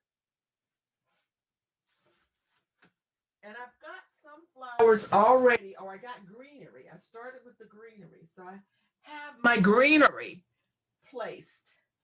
So what I'm going to do now is just start placing my statement plants. This one is going to go right up under here. And I am not gluing right now. And the reason I'm not going to glue is I place first and see if this is really where I want the flower to actually go. So this peony is being placed here. I'm also building my greenery, but this is a cute little plant. And it's got the pink and it's got the white. It sort of breaks up that pink a little bit. So I've cut that and I'm placing that. That's part, and it gives me a little greenery as well as it gives me color. So I'm placing this. And with the grapevine wreath, it's kind of easy because you got loops and things in it, or we got little where it winds around. And so you have little spaces where you can place things. This is greenery. I got another. Sorry, things are falling apart here. I've got, these are small roses. It's in the same kind of family as well as actually a small peony. It's in the same family as that rose, and I'm leaving the greenery on it. The other is that you may have to just kind of twist the greenery to get it to where you want it to be. And I think this one would look good right here.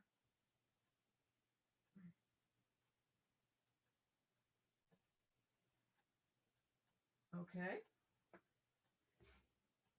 I also have another color, which is, this one is actually this one is a rose, but it's in the same category, in the same family. And this one I'm going to place right above.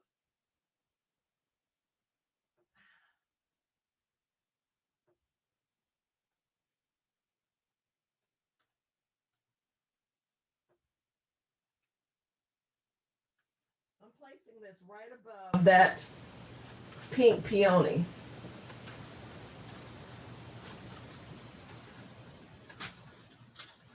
Okay, there you go. So I've got those two colors together. Now, that looks pretty good the way it is. You may have to, again, kind of tweak it a little bit.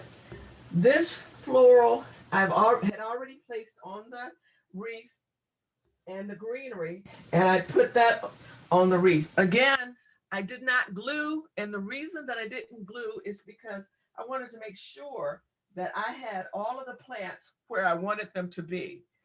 So I have greenery placed here, and again, I kind of start with my greenery so it can give me sort of a definition to the wreath.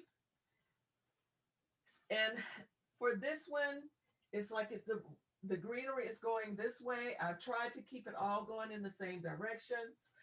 I left some of the greenery from the rose on this stem. And the reason why is because I don't normally see roses without leaves. So I'm leaving that, plus I put some extra. So I'm placing this one right above the bow. Now, how does it look so far? I hope It's beautiful. Our President Cephas says she knows who she's getting to make her Christmas wreath next year. Okay, but anyway, I'm still going with the plants, with the flowers. I'm filling in spaces where I know I need fillers. Again, I'm sort of following the same theme that I have down here at the bottom, placing a little bit more pink. Okay. And I'm going to my arsenal here This pink is playing a part here. So I'm going to use, again, taking my snippers, and I'm cutting.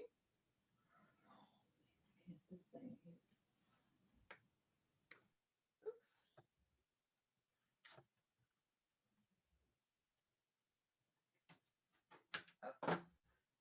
And I'm placing a little pink rose here.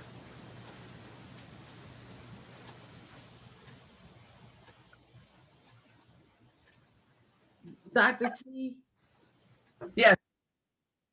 We are admiring that wreath to the max. I don't know that I know how to do it, the bow in particular, but I really want you to read the chat comments. We're about to get kicked out of the studio. Okay. So we want to make certain that we're transitioning to our last two presentations, but I need to hear from the viewers so that you can give your comments. But I really want to get Dr. T to go to her computer and read the chat comments, because people are really, really admiring the artistry. Oh, well, thank you so much. Even using pink. But it's spring. And let me put it this way, our vice president is a pink lady. The vice president of the United States is a pink lady. You win. And she looks like me. You win. Pink lady from Alpha chapter. You win. Okay. All right. I'm off. And I will look at the chats. Okay. Let's see here.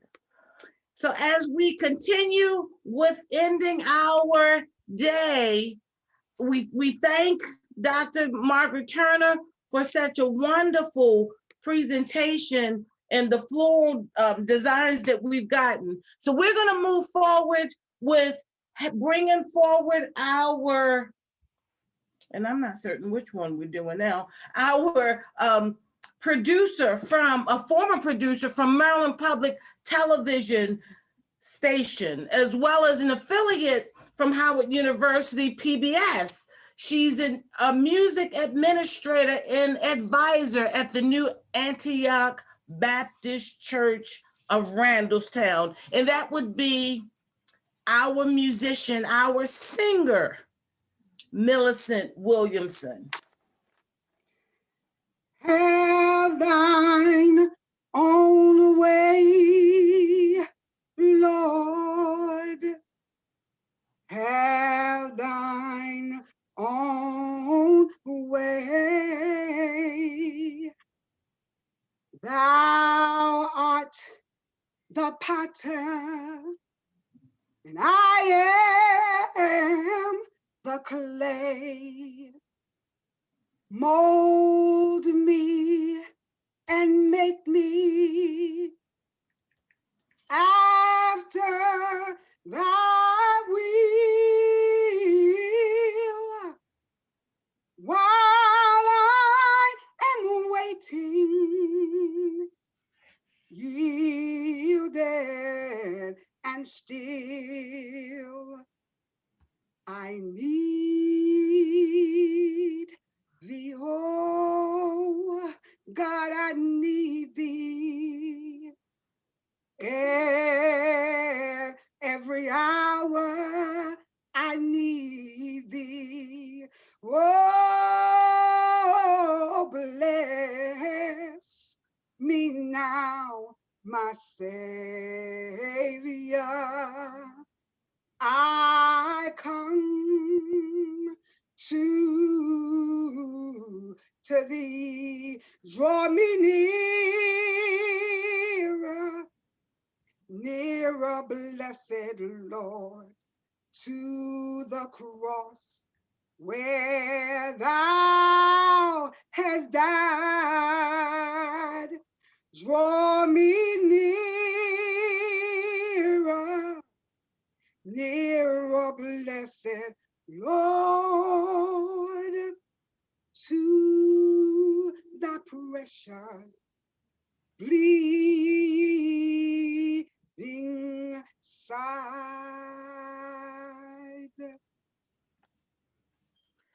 Thank you, thank you, thank you. Most recently performing in Hawaii. So for our last entertainer for the evening, we have our tap dancer. I want to say Baltimore City Public Schools athletic director formerly, and certainly you'll correct me when you introduce. Tap dancing for many dance companies, performing at the Arena Playhouse. Excellent performer. At this time, we will watch The Fruits from entertainer Linda Hollis.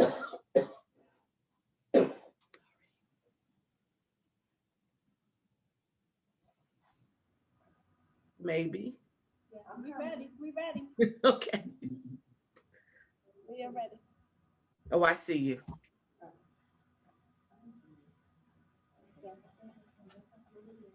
Ready?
We thank you. Looks like a Gregory Hines protege to me.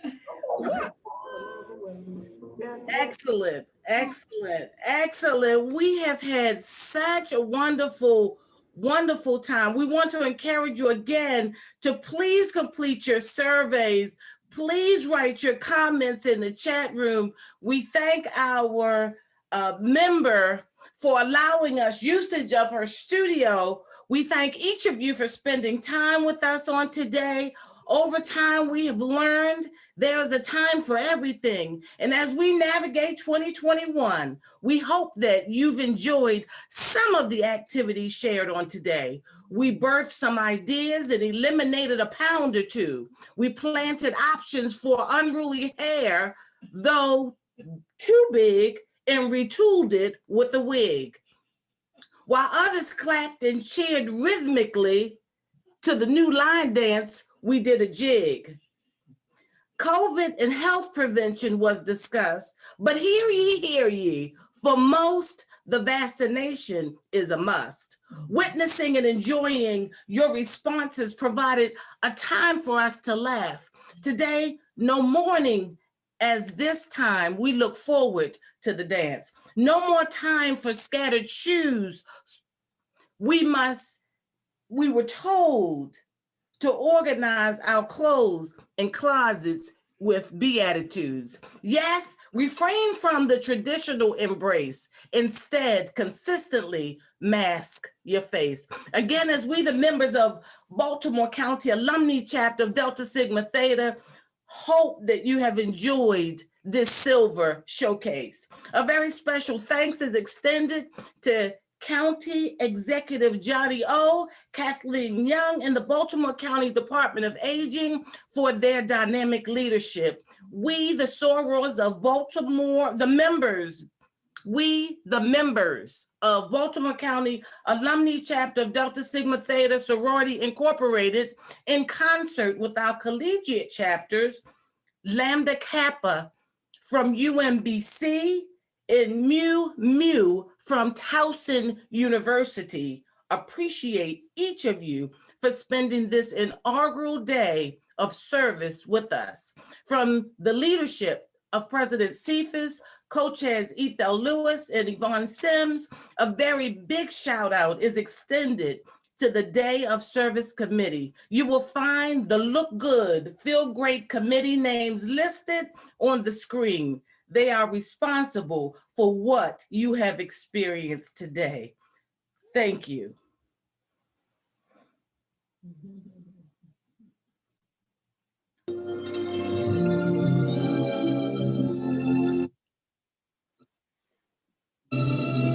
He's looking at you, kid.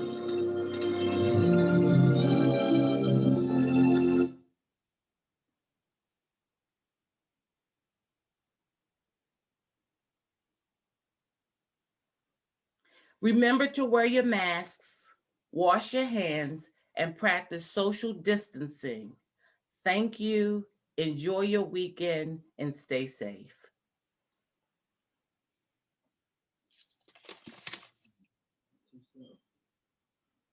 All right. Thank you for this one.